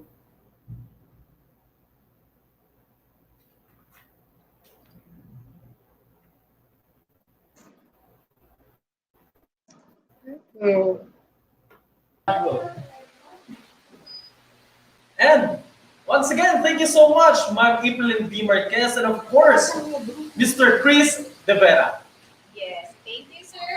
And ano ba nakuha mo sa kanilang talk, sir, kanina? Alam mo, habang nakikinig ako sa ating discussion, dito sa last part ng ating INSET, VINSET 2.0, marami akong natutunan. Una na dyan is that nakakatuwa kasi yung Canva. We have a lot of options. May mga templates tayo, storyboards, and at the same time, you can animate yung mga presentations mo. Yun yung maganda dun di ba, Teacher Pawi? Yes. Alam mo, sir, I tried using Canva before, no? Actually, always ginagamit natin yung mga teachers, di ba? Kasi sobrang daming choices, sobrang daming templates na pwede natin gamitin para sa ating mga modules or sa presentations, di ba? And actually, Teacher Pawi, no, we are also using Canva na sa amin din sa DepEd TV to make our visuals interesting. Diba? That's right. Okay, so with that, I would like to thank our viewers. So I think we have a total of 150,000 plus viewers, combined viewers from YouTube, also from our Facebook page, and sa iba pang social media accounts na nag-stream ng ating virtual INSET for today. And for sure ako, dear teachers, no, marami kayo natutunan at alam ko, pipiliin nyo din yung mga natutunan ninyo kung alin yung magagamit nyo talaga sa inyong profession. So ngayon, if you're happy and you know it, clap your hands! Clap your hands! Dahil we'll be giving this chance para magpa-picture kasama po kayo. Okay po ba tayo dyan, dear teachers, sa mga nasa bahay? So, pwesto lang kami ni Teacher Pawi doon, konting smile tayo, then Selfie! let's take a selfie. So, sige. We'll count from 1 to 5 and then you take your pictures. Okay? Ready? 5, 4, 3, 2, and 1. Another one. VINSET 2.0. 5, 4, 3, 2, and 1. Alam mo, nakakatawa, teacher, Pao, nakikita ko na marami na ako nakikita mga post ng ating mga teachers at yung iba. Nakasama na rin natin dito sa gitna. Yes, diba?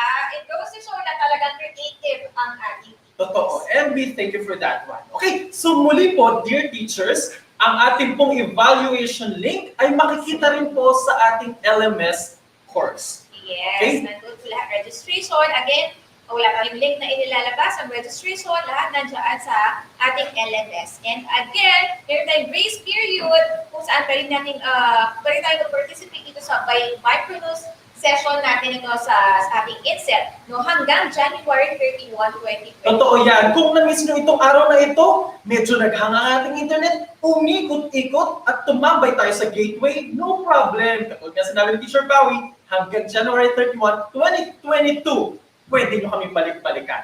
Okay? Yes. Again, voluntary lang ang pag-join sa ating INSET.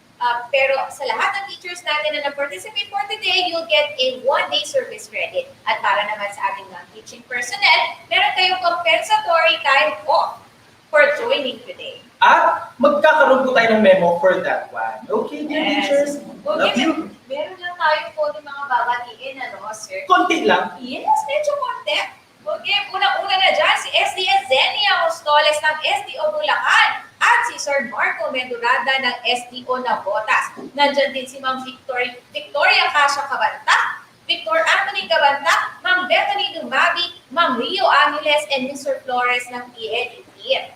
Kalumpit National High School, Junior High School, and Senior High School faculty and staff from Sir Marco Paulo Victoriano. Alamanza Elementary School from Sir Eric Samonteza, Las Piñas National High School Filipino Department and ICT team from Ma'am Sevilla. And Equitable Village National High School, SDO Las Piñas, at ang kanilang school head, Sir Darwin Mayo, and Kelly Department Head, Sir Noy. Morning Breeze Elementary School, SDO Caloocan from Ma'am Felisa Santol Elementary School, Balagtas, Bulacan. Hello po. Sir James Roldan and Ma'am Martes Guzman from Sir Jeff Sevilla. Hello po. Napaka-hardworking talaga ng ating mga binati na yan. And Parolan Elementary School teachers in Bulacan. Mabuhay po kayo sa Coronadal National Comprehensive High School, Junior High School Department, Yanessa Myra Inamarga, the Department Head. And John Anthony Gabuga, Department ng ICT Coordinator and SPFL Coordinator. Barangay Integrated School, Gabriel Supag, Francisco P. Tolentino Integrated High School, Greg Sangala. Dodge Contreras, Lacandula High School from SDO Manila. Madrasa Educational Program Alive, Marangal National High School, Dr. Angelica Burayan. Hello po. And Maria Socorro Lindo, Malibo Bata Elementary School, Pandi South District. And with the principal, Sir Harold Aratiza. At binabati po kayo ni Ma'am Mary Ann Santos. Teachers Villarosa Elementary School, Licab Annex from Principal Ma'am Connie B. Teodoro, Dr. Gloria Vicencio, Sir Mark Anthony Mangidos. Mandaluyong High School and the ESP teachers and supervisor, Dr. Ginaline M. Mendoza and Ma'am Dodiosa Macospac. SDO Tapat, Ma'am Angeline Alama, Sir JJ Esculano, Sir Giovanni Galido, Sir Alan Sagion, and Sir Jerome Lozada. And of course, ating ICT coordinators ng SDO Bulacan, Sir Marco Paulo Victoriano. Hello po sa Philippine Department ng Bagong Silang High School. Ating pong head, Ma'am Mirna Pacheco, at ang ating pong minamahal na principal, Dr. Marisa Feliciano. Okay, ang last, happy birthday again to Dr. Teresa Losaria from SDS ng SDO Caloocan from Sir Baz at Ma'am Pa. And again, Geraldito Integrated High School ng SDO Cavite Province at sa kanilang head, Flordelisa A. De La Rosa, kayo ang general. At ito pa, we have pagbati. Hello sa mga masisipag na teachers na nakatuto from SDO Bulacan, Bulacan District, Matungaw Elementary School, sa PSDS DOS, Dr. Priscilla Navarro at mabait na principal, Maria Lourdes Marcelo, and shout out yan from Maria Luisa P. Biluan of Crisanto Busayco Rizal and Raul Biluan. Shout out din from Sir Rafael Martinez. Binabati niya ang Giginto National Vocational High School at sa kaniyang school head, Sir Roman Carion, at Sir Flo Burlonga ng ICT Department, Grade 8 faculty at sa kanilang district supervisor, Gilbert Agapito. At binabati po nila ang kanilang buting SDS, Ma'am Zenia Mostoles. And nagpapabati din po si Ma'am Jovi. Hello sa mga masisipag na teachers from SDO, Bulacan. Okay, and last but not the least, no, hello sa Team Suave ng DepEd TV.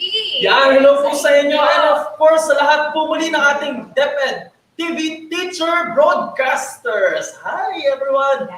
Okay, and last may pahabol tayo, Maria Teresa Abadilla, Faithful D. At sa SDO Santiago City, from Ma'am April. At bumabati po kami sa Teachers Be Like. Yes. Nakita ko yan. Nandiyan po yung picture namin. Salamat po sa inyo. Yes, Binabati po namin si from Sir Michael Valeriano. At pagbati kay Sir Danilo Osorio at sa Korea Philippines Teacher Exchange Program Alumni Association. Alright. Yeah. Wow, Teacher Avengel, I definitely learned plenty of things today from our speakers. And we are just on day 1. There's still so much more to learn in the next 4 days of our virtual INSET. Tama yan, Teacher Pao, and I'm sure our fellow teachers na kasama po namin sa mga tahanan ngayon ay maraming natutunan talaga. And definitely we are looking forward to be with you on the next days. Sabay-sabay po tayong matuto. Pero bago po mag-end ang ating program,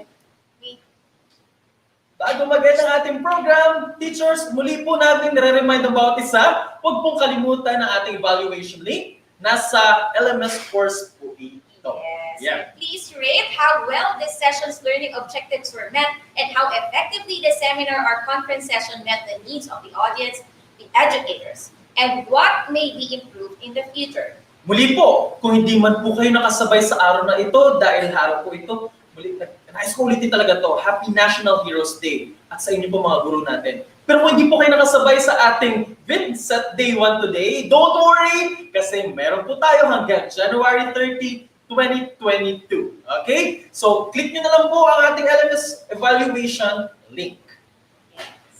At excited na ako, Teacher Pawi, sa ating mga speakers for tomorrow.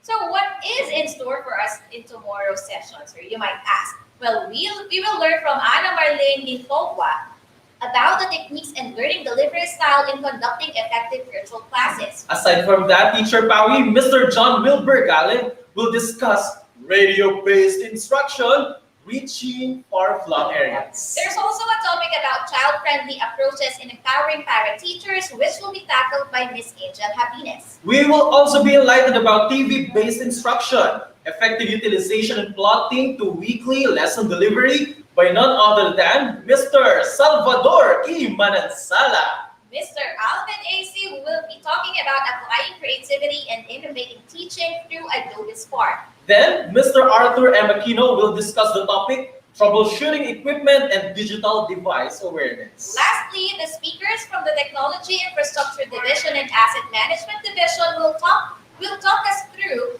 the reorientation for school property custodian and IT coordinators regarding the DepEd computerization program policies and guidelines. Ooh.